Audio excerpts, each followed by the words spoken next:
ମୋ ନାଁ ହେଉଛି ଅର୍ଣ୍ଣବ। ମୁଁ ଜଣେ ସାଧାରଣ ମଣିଷ ଥିଲି ଓ ଦିନସାରା ମୂଳ ଲାଗୁଥିଲି। ଥକିଗଲେ ମୋତେ ମୋ ସ୍ତ୍ରୀର କଥା ମନେ ପଡ଼ୁଥିଲା। ମୋତେ ତାର ଭୀଷଣ ଲୋଡ଼ା ହେଉଥିଲା।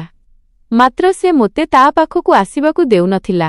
ତାର ଏପରି ବ୍ୟବହାରରେ ବିରକ୍ତ ହୋଇ ମୁଁ ତାକୁ ଆଉ ଗୋଟିଏ ବିବାହ କରିବାର ଧମକ ଦେଇଥିଲି।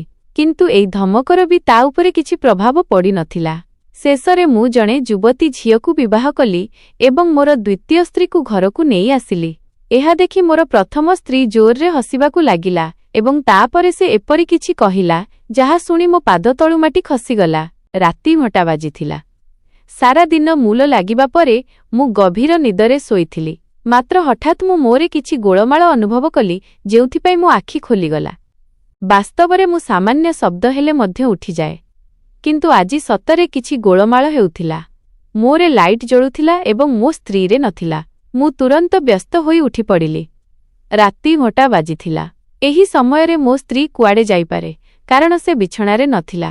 ମୁଁ ତାକୁ ଖୋଜିବା ପାଇଁ ଶୌଚାଳୟ ୱାସରୁମ୍ ପଟକୁ ଆସିଲି ତ ଦେଖିଲି ଯେ ଶୌଚାଳୟ ମଧ୍ୟ ଭିତରୁ ଖାଲି ଥିଲା। ମୋ ହୃଦୟ ଆହୁରି ଅଧିକ ବ୍ୟସ୍ତ ହୋଇଗଲା। କିଛିଦିନ ହେବ ମୋ ସ୍ତ୍ରୀ ଯେଉଁ କାମ ସବୁ କରୁଥିଲା, ତା ଅନୁଯାୟୀ ଅଧା ରାତିରେ ଘରୁ ତାର ଗାୟବ ହୋଇଯିବା ବହୁତ ବିପଦଜନକ ଥିଲା। ମୁଁ ଯେମିତିରୁ ବାହାରି ଆସିଲି, ପର ମୁହୂର୍ତ୍ତ ମୋତେ ଆଶ୍ଚର୍ଯ୍ୟ କରିଦେଲା। ରୋଷେଇ ଘରୁ ଠାକ୍ ଶବ୍ଦ ଆସୁଥିଲା।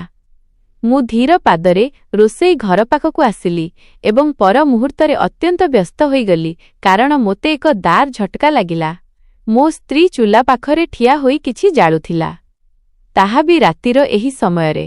ମୁଁ ତୁରନ୍ତ କହିବାକୁ ଲାଗିଲି ଯେ ଦୀପିକା, ତୁମେ ଏହା କ'ଣ କରୁଛ?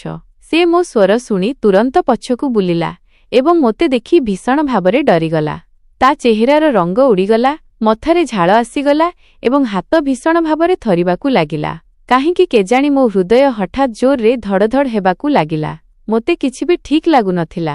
ମୁଁ ତୁରନ୍ତ ରୋଷେଇ ଘରେ ପ୍ରବେଶ କଲି ଏବଂ ଯେମିତି ମୋ ନଜର ଚୁଲା ଉପରେ ପଡ଼ିଲା, କାହିଁକି କେଜାଣି ମୋ ମୁଣ୍ଡରେ କିଛି ଗୋଳମାଳ ଅନୁଭବ ହେଲା। ଚୁଲା ପାଖରେ କିଛି ପୋଡ଼ା କାଗଜ ପଡ଼ିଥିଲା। ମୁଁ ତାର ବାହୁକୁ ଧରି କହିଲି, ତୁମେ କ'ଣ ଜାଳୁଛ? ଶେଷରେ ତୁମେ କ'ଣ କରୁଥା? କ'ଣ ଅଛି ତୁମ ମନରେ? ଏସବୁ କ'ଣ ଚାଲିଛି? ଠିକ୍ ସେତେବେଳେ ସେ ହଠାତ୍ ଏକ ଝଟକାରେ ମୋଠାରୁ ନିଜ ହାତ ଛଡ଼ାଇଲା ଏବଂ ମୋତେ ଚାହିଁ କହିବାକୁ ଲାଗିଲା ଯେ କିଛି ବି ନାହିଁ। ସବୁବେଳେ କ'ଣ ଆପଣ ମୋତେ ଗୁପ୍ତଚର ଭଳି ଅନୁସରଣ କରିବାରେ ଲାଗିଥାନ୍ତି କି? ଶାନ୍ତିରେ କ'ଣ ମୁଁ ଏ ଘରେ ରହିବି ପାରିବି ନାହିଁ? ଯେତେବେଳେ ମୁଁ ତାକୁ ଚାହିଁ କହିଲି, କାହିଁକି ନୁହେଁ, ତୁମେ ଏ ଘରେ ଶାନ୍ତିରେ ରହିପାରିବ। ଏ ଘର ତୁମର ହିଁ ଅଟେ। ତୁମେ ଏ ଘରର ମାଲିକାଣୀ, ମୋର ସ୍ତ୍ରୀ।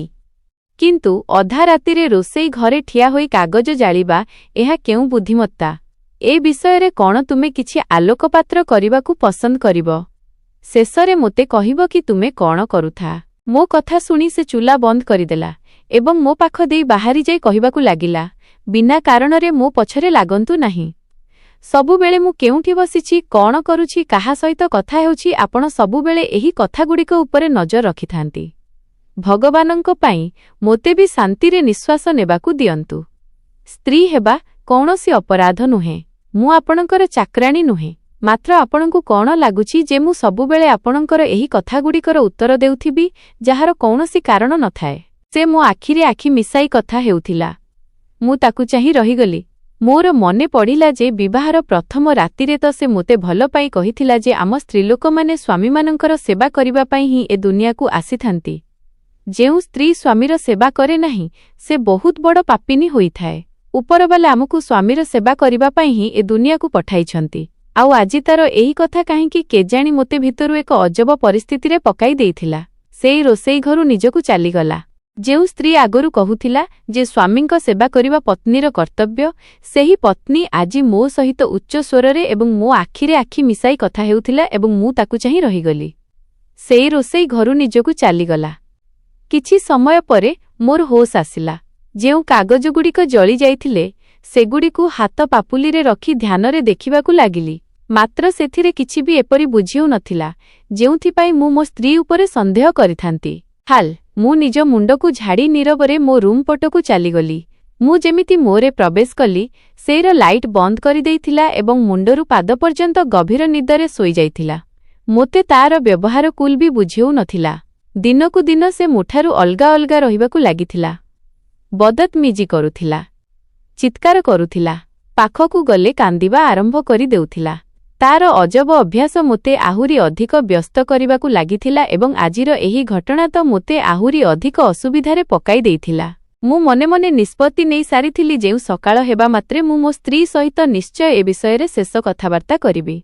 ମୁଁ ଏହି କଥାକୁ ଏମିତି ଛାଡ଼ିଦେବି ନାହିଁ ଯେ ସେ ଅଧା ରାତିରେ ରୋଷେଇ ଘରେ କଣ କରୁଥିଲା। ଏମିତି କଣ ଥିଲା ଯାହା ସେ ଚୁଲା ଉପରେ ରଖି ଜାଳୁଥିଲା? କଣ ତାହା କାହାର ଚିଠି ଥିଲା ନା ଆଉ କିଛି ଜିନିଷ ଥିଲା? ହାଲ୍ ତ ମୁଁ ନୀରବରେ ମୋରେ ଯାଇ ଶୋଇପଡ଼ିଲି। ଏହି କଥାରୁ ଅଜ୍ଞାତ ଥିଲି ଯେ ଧୀରେ ଧୀରେ ମୋ ନିଜ ସ୍ତ୍ରୀ ହିଁ ମୋ ଘରେ ରହି ମୋତେ ଠକୁଥିଲା। ମୋତେ ତାର ଗୋଟିଏ ବି କାର୍ଯ୍ୟକଳାପ ବୁଝି ହେଉନଥିଲା। ପରଦିନ ସକାଳର ସୂର୍ଯ୍ୟ ନିଜ ଆଲୋକ ଚାରିଆଡ଼େ ବିସ୍ତାର କରି ସାରିଥିଲା। ମୁଁ ସକାଳୁ ସକାଳୁ ଉଠିଯାଉଥିଲି, କିନ୍ତୁ ଆଜି ଆଶ୍ଚର୍ଯ୍ୟର କଥା ଏହା ଥିଲା ଯେ ଆଜି ମୋ ଆଖି ସକାଳୁ ସକାଳୁ ଖୋଲି ନଥିଲା, ବରଂ ସକାଳ 8ଟା ବାଜି ସାରିଥିଲା। ମୋ ସ୍ତ୍ରୀ ଉଠିବା ପରେ ହିଁ ମୁଁ ଉଠିଲି। ମୁଁ ହଡ଼ବଡ଼େଇ ଯାଇ ଉଠିପଡ଼ିଥିଲି। ମୋର ମନେ ପଡ଼ିଲା ଯେ ମୋର ସେଠ୍ କହିଥିଲେ ଯେ ସକାଳୁ ସକାଳୁରେ ପହଞ୍ଚିବାକୁ ହେବ। ମୋତେ ଉଠାଇ ମୋ ସ୍ତ୍ରୀ ରୋଷେଇ ଘରକୁ ଚାଲିଗଲା। ଯେତେବେଳେ କି ମୁଁ ଡରିଯାଇ ତୁରନ୍ତ ହିଁ ଶୌଚାଳୟ ଗଲି ଏବଂ ଗାଧୋଇ ଆସିବା ମାତ୍ରେ ମୋ ସ୍ତ୍ରୀ ଜଳଖିଆ ତିଆରି କରି ସାରିଥିଲା। ମାତ୍ର ମୁଁ କାମ ପାଇଁ ଏତେ ବିଳମ୍ବ ହୋଇଯାଇଥିଲି ଯେ ଜଳଖିଆ କରିବାକୁ ମୋ ପାଖରେ ସମୟ ନଥିଲା।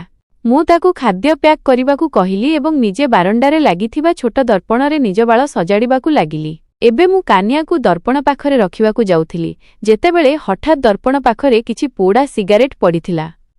ତାହା ଦେଖି ତ ମୁଁ ଆଶ୍ଚର୍ଯ୍ୟ ହୋଇଗଲି, କାରଣ ମୁଁ ସିଗାରେଟ୍ ପିଏ ନାହିଁ ଏବଂ ମୋ ଛଡ଼ା ଏ ଘରେ ଆଉ କେହି ପୁରୁଷ ନଥିଲେ। ମୁଁ ନେଇର ସେଇ ଛୋଟ ଛୋଟ କାଗଜଗୁଡ଼ିକ ଉଠାଇଲି ତ ମୋ ସ୍ତ୍ରୀ ତୁରନ୍ତ ହିଁ ମୋ ପାଖକୁ ଆସିଗଲା। ମୁଁ ବି ତାକୁ କିଛି ପଚାରିବାକୁ ଯାଉଥିଲି। ଏହା ପୂର୍ବରୁ ହିଁ ସେ ମୋ ହାତରୁ ସେହି କାଗଜଗୁଡ଼ିକୁ ଝାଡ଼ିଦେଇ କହିବାକୁ ଲାଗିଲା, କାଲି ମୋର ମୋହିତ ଭାଇ ଆସିଥିଲେ। ସେ ପିଇଥିଲେ। ଜାଣିନାହିଁ ତାଙ୍କୁ କଣ ହୋଇଯାଇଛି। ଆଜିକାଲି ସେ ସିଗାରେଟ୍ ପିଇବା ଆରମ୍ଭ କରିଦେଇଛନ୍ତି। ମୋହିତ ମୋର ଶଳା ଥିଲା। ଯେତେବେଳେ କି ମୁଁ ତାକୁ ଚାହିଁ କହିବାକୁ ଲାଗିଲି, କିନ୍ତୁ ମୋହିତ ଗ୍ୱାଲିୟର ଯାଇଛି। ସେ ଆମ ଘରକୁ କିପରି ଆସିପାରିବ ଏବଂ ନ କହି ସେ କାହିଁକି ଆସିବ? ତୁମେ ମୋତେ ରାତିରେ ତ କହିଲ ବି ନାହିଁ ଯେ ସେ ଆସିଥିଲା, ଯଦିଓ ମୁଁ ତୁମକୁ ପଚାରିଥିଲି ବି ଯେ ଦିନରେ କେହି ଆସିଥିଲେ କି ନାହିଁ। ମୋର ଏହି କଥାରେ ମୋ ସ୍ତ୍ରୀ ଭୀଷଣ ଭାବରେ ଡରିଗଲା ଏବଂ ମଥାରେ ଆସିଥିବା ଝାଳକୁ ପୋଛି କହିଲା, ଧଦଟା ବାଜିବାକୁ ଯାଉଛି। ଆପଣଙ୍କୁ ଯିବାର ନାହିଁ କି? କାହିଁକି ଆପଣ ଏତେ ବିଳମ୍ବ କରୁଛନ୍ତି? ଯେତେବେଳେ ସନ୍ଧ୍ୟାରେ ଫେରି ଆସିବେ ତ ସବିଶେଷରେ ସବୁ କଥା ପଚାରି ନେବେ। ଆପଣ ତ ମୋତେ ଏମିତି ପଚରାଉଚରା କରୁଛନ୍ତି ଯେପରି ମୁଁ କୌଣସି ଚୋରି କରୁଛି।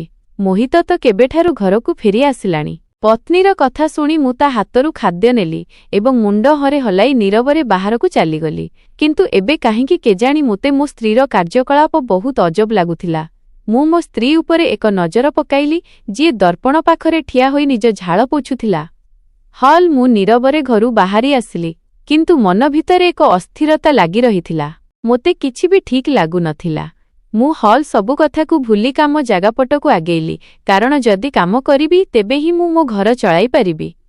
କାମ ଜାଗାରେ ପହଞ୍ଚିଲି ତ ସେଠ୍ ଖୁବ୍ ରାଗି ଯାଇଥିଲେ। ସେ କହିଲେ ଯେ ଯେଉଁ ସମୟରେ ମୁଁ ତୁମ ଲୋକଙ୍କୁ କହୁଛି ତୁମ ଲୋକେ କାହିଁକି ଶୁଣୁନାହେଁ? ସେହି ସମୟରେ କାହିଁକି ଆସୁନାହେଁ? କାହିଁକି ବିଳମ୍ବ କରୁଛ? ମାତ୍ର ଟିକିଏ କହିବା ପରେ ସେ ମୋତେ ଛାଡ଼ିଦେଲେ, କାରଣ ମୁଁ ସମୟର ଖୁବ୍ ପାବନ୍ଦ ଲୋକ ଥିଲି। ଆଜି ପ୍ରଥମ ଥର ପାଇଁ ମୋତେ ବିଳମ୍ବ ହୋଇଥିଲା ଏବଂ ପ୍ରଥମ ଥର ହିଁ ମୋତେ ତାଙ୍କର ଗାଳି ଶୁଣିବାକୁ ମିଳିଥିଲା। ମୁଁ ଚପ୍ ନିଜ କାମରେ ଲାଗିଗଲି, କିନ୍ତୁ ମୁଣ୍ଡରେ ମୋ ସ୍ତ୍ରୀର କାର୍ଯ୍ୟକଳାପ ହିଁ ଚାଲୁଥିଲା। ମୋତେ କିଛି ବି ଭଲ ଲାଗୁନଥିଲା। କିଛି ଦିନ ହେବ ମୋ ସ୍ତ୍ରୀର ବ୍ୟବହାର ମୋ ସହିତ ଖୁବ୍ ଅଜବ ହୋଇଯାଇଥିଲା। ସେ ନା ତ ମୋ ସହିତ ଅଧିକ କଥା ହେଉଥିଲା, ନା ମୋ ସହିତ ବସୁଥିଲା ଏବଂ ନା ମୋ ସହିତ ଖାଉଥିଲା। ଯେତେବେଳେ ବି ମୁଁ ତାକୁ ମୋ ସହିତ ଖାଇବା ପାଇଁ କହୁଥିଲି ସେ ସବୁବେଳେ ମୁହଁ ବନାଇ ରହୁଥିଲା। ମୁଁ ଖାଇସାରିଛି, ସେଥିପାଇଁ ମୋତେ ଏବେ ଦ୍ୱିତୀୟ ଥର ଭୋକ ନାହିଁ। ଏବେ ମୋ ପେଟରେ ଏତେ ଜାଗା ନାହିଁ ଯେ ତୁମ ସହିତ ବି ଖାଇପାରିବି। ଯଦିଓ ତା ଭାଗର ରୁଟି ରଖା ହୋଇ ରହୁଥିଲା, ଯାହା ଦେଖି ମୁଁ ବୁଝିଯାଉଥିଲି ଯେ ସେ ମିଛ କହୁଛି।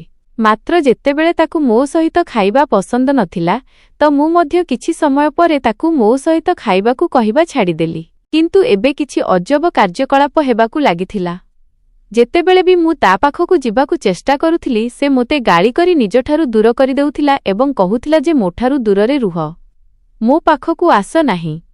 ଅନେକ ଥର ତ ଏମିତି ବି ହୋଇଥିଲା ଯେ ଆମର ଏହି କଥାକୁ ନେଇ ବହୁତ ଝଗଡ଼ା ହୋଇଥିଲା। ମାତ୍ର ତାର କହିବା ଥିଲା ଯେ ସେ ଏସବୁରେ ବିରକ୍ତ ହୋଇଗଲାଣି। ସେ ବି ମଣିଷ, ତାକୁ ବି ସମୟ ଦରକାର ଏବଂ ମୁଁ ହଲ୍ ତାକୁ କେବଳ ସମୟ ହିଁ ଦେଉଥିଲି। ମୁଁ ତା ସହିତ ଜବରଦସ୍ତି କରି ତାକୁ ନିଜର ଶତ୍ରୁ କରିବାକୁ ଚାହୁଁ ନଥିଲି। କିନ୍ତୁ କାଲି ରାତିର ଅଜବ କାର୍ଯ୍ୟକଳାପ ଏବଂ ଆଜି ସକାଳେ ସିଗାରେଟ୍ ମିଳିବା କାହିଁକି କେଜାଣି ମୋତେ କିଛି ଅଲଗା ସଂକେତ ଦେଉଥିଲା, କାରଣ ମୋ ଶଳା ମୋହିତ ତ ସିଗାରେଟ୍ ପିଏ ନାହିଁ। ଥରେ ଆମେ ଦୁହେଁ ଗୋଟିଏ କେବିନ୍ ପାଖରେ ଠିଆ ହୋଇ ଜିନିଷ ନେଉଥିଲୁ, ଯେତେବେଳେ ଆମ ସହିତ ଜଣେ ଲୋକ ବି ଠିଆ ହୋଇଥିଲା ଏବଂ ସେ ସିଗାରେଟ୍ ପିଇବାକୁ ଲାଗିଲା। ତାକୁ ଦେଖି ମୋହିତ ତୁରନ୍ତ ତା ପାଖରୁ ହଟିଯାଇଥିଲା, କାରଣ ତାକୁ ସିଗାରେଟ୍ ଧୂଆଁରୁ ଆଲର୍ଜି ହୁଏ। ଯଦି ସେ ସିଗାରେଟ୍ ଗନ୍ଧ ବରଦାସ୍ତ କରିପାରୁ ନଥିଲା, ତେବେ ସେ ନିଜେ କିପରି ପିଇପାରିବ? ଏହି କଥା ସତ ଥିଲା ଏବଂ ତାହା ମୁଁ ବହୁତ ଭଲ ଭାବରେ ଜାଣିଥିଲି। ମାତ୍ର ମୋ ସ୍ତ୍ରୀ ମିଛ କାହିଁକି କହୁଛି ଏବଂ ଆମ ଘରକୁ ଏମିତି କିଏ ଆସିଛି ଯିଏ ସିଗାରେଟ୍ ପିଇକରି ଯାଇଛି ଏବଂ ମୋ ସ୍ତ୍ରୀ ସେହି ମଣିଷକୁ ମୋଠାରୁ କାହିଁକି ଲୁଚାଇବାକୁ ଚାହୁଁଛି? ସାରା ଦିନ ମୋର ବହୁତ ଅଜବ ଭାବରେ କଟିଥିଲା। ମୋଠାରୁ ନା କିଛି ଖିଆଯାଉଥିଲା ଏବଂ ନା ଠିକ୍ ଭାବରେ କାମ କରାଯାଇଥିଲା। ସନ୍ଧ୍ୟା ଫଟାରେ ହିଁ ମୁଁ ସେଠ୍ ଜୀଙ୍କଠାରୁ ଛୁଟି ନେଇ ଘରକୁ ଫେରି ଆସିଲି। ଏହି କଥା ମୋ ମୁଣ୍ଡରେ ବସିଯାଇଥିଲା ଯେ କିଛି ଗଡ଼ବଡ଼ ତ ନିଶ୍ଚୟ ଅଛି, ଯାହା ମୋ ସ୍ତ୍ରୀ ମୋଠାରୁ ଲୁଚାଉଛି ଏବଂ ମୁଁ ନିଷ୍ପତ୍ତି ନେଇସାରିଥିଲି ଯେ ଆଜି ମୁଁ ତାଠାରୁ ଏହି କଥା କୁହାଇ କରି ହିଁ ରହିବି, ନଚେତ୍ ତା ପାଖକୁ ଯିବି। ଶେଷରେ ସେ ମୋର ସ୍ତ୍ରୀ ଥିଲା ଏବଂ ଆମ ଦୁହିଁଙ୍କୁ ଏକାଠି ହୋଇଥିବାର ବି ବହୁତ ସମୟ ହୋଇଯାଇଥିଲା। କିନ୍ତୁ ମୁଁ ଜାଣିନଥିଲି ଯେ ଆଜି ମୋ ଆଖି ଆଗରେ କିପରି ସତ୍ୟତା ଆସିବାକୁ ଯାଉଛି। ସାମାନ୍ୟ ସଫର ଅତିକ୍ରମ କରିବା ପରେ ମୁଁ ମୋ ଘରେ ପହଞ୍ଚିଗଲି। ଆମ ଘରର ଲକ୍ ଚାବି ଥିଲା। ମୁଁ ଏବେ ଚାବି ଲଗାଇଥିଲି ଯେତେବେଳେ ହଠାତ୍ ମୋତେ ଭିତରୁ ଚିତ୍କାର ଶବ୍ଦ ଶୁଣାଗଲା। ଏହି ଶବ୍ଦ ବହୁତ ଭୟଙ୍କର ଥିଲା। ମୁଁ ଦରଜା ଖୋଲିବାକୁ ଚେଷ୍ଟା କଲି, କିନ୍ତୁ ଭିତରୁ କୁଣ୍ଡି ଲାଗିଥିଲା। ମୁଁ ଦରଜା ବାଡ଼େଇଲି। ମୋତେ ମୋ ସ୍ତ୍ରୀର ଚିନ୍ତା ହେବାକୁ ଲାଗିଲା, କାରଣ ଘର ଭିତରେ ଏହି ସମୟରେ ସେ ହିଁ ଥିଲା। ଆମ ଭିତରେ ଯେତେ ବି ଭୁଲ ବୁଝାମଣା ଥିଲା କିମ୍ବା ଝଗଡ଼ା ଥିଲା, କିନ୍ତୁ ଥିଲା ତ ସେ ମୋର ହିଁ ସ୍ତ୍ରୀ, ମୋ ଘରର ଇଜ୍ଜତ। ମୋତେ ତାର ଚିନ୍ତା ହେଉଥିଲା। ଦରଜା ବାଡ଼େଇବାର ବିଳମ୍ବ ଥିଲା ଯେ ହଠାତ୍ ଭିତରୁ ଶବ୍ଦ ଆସିବା ବନ୍ଦ ହୋଇଗଲା। ମୁଁ ବାହାରେ ଠିଆ ହୋଇ ଚିଲ୍ଲାଇଲି ଯେ ଦୀପିକା, ଦରଜା ଖୋଲ। କିଏ ଅଛି ଭିତରେ? କିନ୍ତୁ ଏବେ ତ ଭିତରୁ କୌଣସି ଶବ୍ଦ ଆସୁନଥିଲା ଏବଂ ପୂରାପୂରି ନୀରବତା ଛାଇଗଲା। ମୁଁ ଯେଉଁ ଢଙ୍ଗରେ ଦରଜା ପିଟିଥିଲି, ମହଲ୍ଲାର କିଛି ଲୋକ ମଧ୍ୟ ମୋ ପାଖକୁ ଆସି ଠିଆ ହୋଇଗଲେ ଏବଂ ମୋତେ ପ୍ରଶ୍ନ କରିବାକୁ ଲାଗିଲେ ଯେ କ'ଣ ହୋଇଗଲା, ସବୁ ଠିକ୍ ତ ଅଛି। ମାତ୍ର ଭିତରେ କ'ଣ ହେଉଥିଲା ତାହା ତ ମୁଁ ବି ଜାଣିନଥିଲି। ହାଲ୍, ମୁଁ ସମସ୍ତଙ୍କୁ ଏହା କହିଦେଇଥିଲି ଯେ ଜାଣିନାହିଁ ମୋ ସ୍ତ୍ରୀ କବାଟ ଖୋଲୁନାହିଁ ଏବଂ ଭିତରୁ ସ୍ତ୍ରୀ ଲୋକଙ୍କର ଚିତ୍କାର ଶବ୍ଦ ମଧ୍ୟ ଆସୁଛି। ଆପଣଙ୍କୁ କିଛି ଜଣାଅଛି କି ଆପଣମାନଙ୍କ ମଧ୍ୟରୁ କେହି ସକାଳୁ ଏପରି ଶବ୍ଦ ଆସୁଥିବାର ଶୁଣିଛନ୍ତି କିମ୍ବା ମୋ ଘର ଭିତରକୁ କାହାକୁ ଯାଉଥିବାର ଦେଖିଛନ୍ତି? ସେମାନେ ନାରେ ମୁଣ୍ଡ ହଲାଇବାକୁ ଲାଗିଲେ ଏବଂ କହିଲେ ଯେ ନା ଭାଇ, ଆମକୁ କିଛି ଜଣା ନାହିଁ। ଆମେ ତ ଆପଣଙ୍କ ଘର ଉପରେ ଧ୍ୟାନ ହିଁ ଦେଇନାହୁଁ ଏବଂ ନା କିଛି ଅଜବ ଦେଖିଛୁ। ମୁଁ ଏବେ ପୁଣି ଥରେ କବାଟ ବାଡ଼େଇଲି। ସେହି ମୁହୂର୍ତ୍ତରେ କବାଟ ଖୋଲିଲା। ମୋ ସ୍ତ୍ରୀ କୁଲ୍ ନିଶ୍ଚିନ୍ତ ଭାବରେ ମୋ ଆଗରେ ଠିଆ ହୋଇଥିଲା। ସେ କିଛି କହିବା ପୂର୍ବରୁ ହିଁ ମୁଁ ଘର ଭିତରକୁ ପ୍ରବେଶ କରି କହିବାକୁ ଲାଗିଲି, ତୁମେ କେମିତି ଅଛ? ଠିକ୍ ତ ଅଛ ନା? ଭିତରୁ କାହାର ଚିତ୍କାର ଶବ୍ଦ ଆସୁଥିଲା। ଯେତେବେଳେ କି ସେ ମୋତେ ଚାହିଁ କହିବାକୁ ଲାଗିଲା, ଏ ଆପଣ କିପରି କଥା କହୁଛନ୍ତି? ଘରୁ ଚିତ୍କାର ଶବ୍ଦ ଆସୁଥିଲା। ନା, ଆପଣଙ୍କୁ କିଛି ଭୁଲ ବୁଝାମଣା ହୋଇଥିବ। ମହଲ୍ଲାର ସବୁ ଲୋକ ବି ଆମ ଘର କବାଟ ପାଖରେ ହିଁ ଠିଆ ହୋଇଥିଲେ। ମୋ ପାଖରେ ଠିଆ ହୋଇ ସମସ୍ତେ ଆମ ଦୁଇ ପତିପତ୍ନୀଙ୍କୁ ଆଶ୍ଚର୍ଯ୍ୟରେ ଦେଖୁଥିଲେ। ମୁଁ ତୁରନ୍ତ କବାଟ ବନ୍ଦ କରିଦେଇଥିଲି ଏବଂ ଘରର ଚାରିଆଡ଼େ ଦେଖିଲି ଯେ କେହି ଅଛି କି ନାହିଁ। ମାତ୍ର ଘରେ ତ କେହି ବି ନଥିଲେ। ତାପରେ ମୋ ସ୍ତ୍ରୀକୁ କହିବାକୁ ଲାଗିଲି ଯେ ତୁମ ଛଡ଼ା ଘର ଭିତରେ ଆଉ କେଉଁ ସ୍ତ୍ରୀ ଲୋକ ଥିଲା କି? ଯେତେବେଳେ କି ସେ ମୁଣ୍ଡ ନାରେ ହଲାଇ କହିବାକୁ ଲାଗିଲା ଯେ ନା, ମୋ ଛଡ଼ା ତ ଏଠାରେ ଆଉ କେହି ନାହିଁ। ଭଲ, ଆଉ କିଏ ଥିବ ଏଠାରେ? ଏବଂ ଆଜି ଆପଣ ଏତେ ଶୀଘ୍ର କିପରି ଆସିଗଲେ? ମୋ ସ୍ତ୍ରୀର ଏହି ଢଙ୍ଗ କୁଲ୍ ସାଧାରଣ ଥିଲା, ଯେତେବେଳେ କି ମୁଁ ଏବେ ଭୀଷଣ ଭାବରେ ଡରିଯାଇଥିଲି। ଘରେ ମୋତେ କେହି ବି ନଜର ଆସୁନଥିଲେ, କିନ୍ତୁ ମୁଁ କାହାର ଚିତ୍କାର ଶବ୍ଦ ତ ଶୁଣିଥିଲି। ମୁଁ ତୁରନ୍ତ ହିଁ ଅନ୍ୟ ରୁମ୍ ଭିତରକୁ ଆସିଗଲି, କିନ୍ତୁ ଏହି ରୁମ୍ ମଧ୍ୟ କୁଲ୍ ସେହିପରି ଥିଲା ଯେମିତି ମୁଁ ଛାଡ଼ି ଯାଇଥିଲି। ଛାତ ବି ଦେଖିଲି। ଶୌଚାଳୟ, ଗାଧୁଆ ଘର, ଷ୍ଟୋର ରୁମ୍ ଏବଂ ଉପର ମହଲାର ଛୋଟକୁ ମଧ୍ୟ ଖୋଲି କରି ଦେଖିଲି, କିନ୍ତୁ ସେଠାରେ ମଧ୍ୟ କେହି ଉପସ୍ଥିତ ନଥିଲେ। ମୁଁ ତୁରନ୍ତ ହିଁ ତଳକୁ ଆସିଗଲି ଏବଂ ମୋ ସ୍ତ୍ରୀକୁ ଚାହିଁ କହିବାକୁ ଲାଗିଲି ଯେ ଦେଖ, ମୁଁ ଥରେ ନୁହେଁ ବରଂ 4 ଥର ସ୍ତ୍ରୀ ଲୋକମାନଙ୍କର ଚିତ୍କାର ଶବ୍ଦ ଶୁଣିଛି। ମୋ କାନ ଠକି ପାରିବ ନାହିଁ। ମୋତେ ମୋ କାନ ଉପରେ ପୁରା ବିଶ୍ୱାସ ଅଛି, କାରଣ ମୁଁ ଯାହା ଶୁଣିଲି ତାହା ମୋର ଭୁଲ ବୁଝାମଣା ନଥିଲା। ତୁମକୁ ମୋ କିରି ଶପଥ ଲାଗୁଛି, ମିଛ କୁହ ନାହିଁ। ତୁମ ଛଡ଼ା ଏ ଘରେ ଆଉ କେତେଜଣ ସ୍ତ୍ରୀ ଲୋକ ଥିଲେ? ମୋତେ କୌଣସି ଭୁଲ ବୁଝାମଣା ହୋଇନାହିଁ, ବରଂ ଜୋର ଶବ୍ଦରେ ଆସୁଥିବା ଚିତ୍କାର ମୁଁ ଶୁଣିଛି। ଯେତେବେଳେ କି ସେ ମୋତେ ଚାହିଁ କହିବାକୁ ଲାଗିଲା ଯେ ଅର୍ଣ୍ଣବ, ବୋଧହୁଏ ଆଜି ରାତିରେ ଆପଣଙ୍କ ନିଦ ପୂରା ହୋଇ ନଥିଲା, ଯେଉଁଥିପାଇଁ ଆପଣ ଏପରି ଭାବୁଛନ୍ତି। ଆପଣ ବସନ୍ତୁ, ମୁଁ ଆପଣଙ୍କ ପାଇଁ ପାଣି ନେଇ ଆସୁଛି। ତାର ଏହି ଢଙ୍ଗ କୁଲ୍ ସାଧାରଣ ଦିନ ଭଳି ଥିଲା, ମାତ୍ର ମୋ ହୃଦୟ ଜୋରରେ ଧଡ଼ଧଡ଼ ହେଉଥିଲା। ମୁଁ ସ୍ପଷ୍ଟ ଭାବରେ ଶବ୍ଦ ଅନୁଭବ କରିଥିଲି। ମୁଁ ଏହି କଥାକୁ ମିଛ କହିପାରିବି ନାହିଁ, କିନ୍ତୁ ମୋ ସ୍ତ୍ରୀର ଢଙ୍ଗକୁ ଧ୍ୟାନରେ ରଖି ମୁଁ ନୀରବରେ ବାରଣ୍ଡାରେ ରଖା ହୋଇଥିବା ଚାରପାଇ ଖଟିଆ ଉପରେ ବସିଗଲି। କିଛି ସମୟ ପରେ ମୋ ସ୍ତ୍ରୀ ଥଣ୍ଡା ପାଣିର ଗ୍ଲାସ୍ ମୋ ପାଇଁ ନେଇ ଆସିଥିଲା ଏବଂ ମୋତେ ଧରାଇ କହିବାକୁ ଲାଗିଲା ଯେ ଆରାମରେ ପାଣି ପିଅନ୍ତୁ ଏବଂ କୁହନ୍ତୁ ଖାଇବା ବାକିରା ଖାଇ ସାରିଛନ୍ତି କି ନାହିଁ। ଆଜି କେତେ ଦିନ ପରେ ମୋତେ ଏହି ସ୍ତ୍ରୀ ଲୋକ ଭିତରେ ମୋର ପୁରୁଣା ସ୍ତ୍ରୀ ଦୀପିକା ନଜର ଆସିଥିଲା।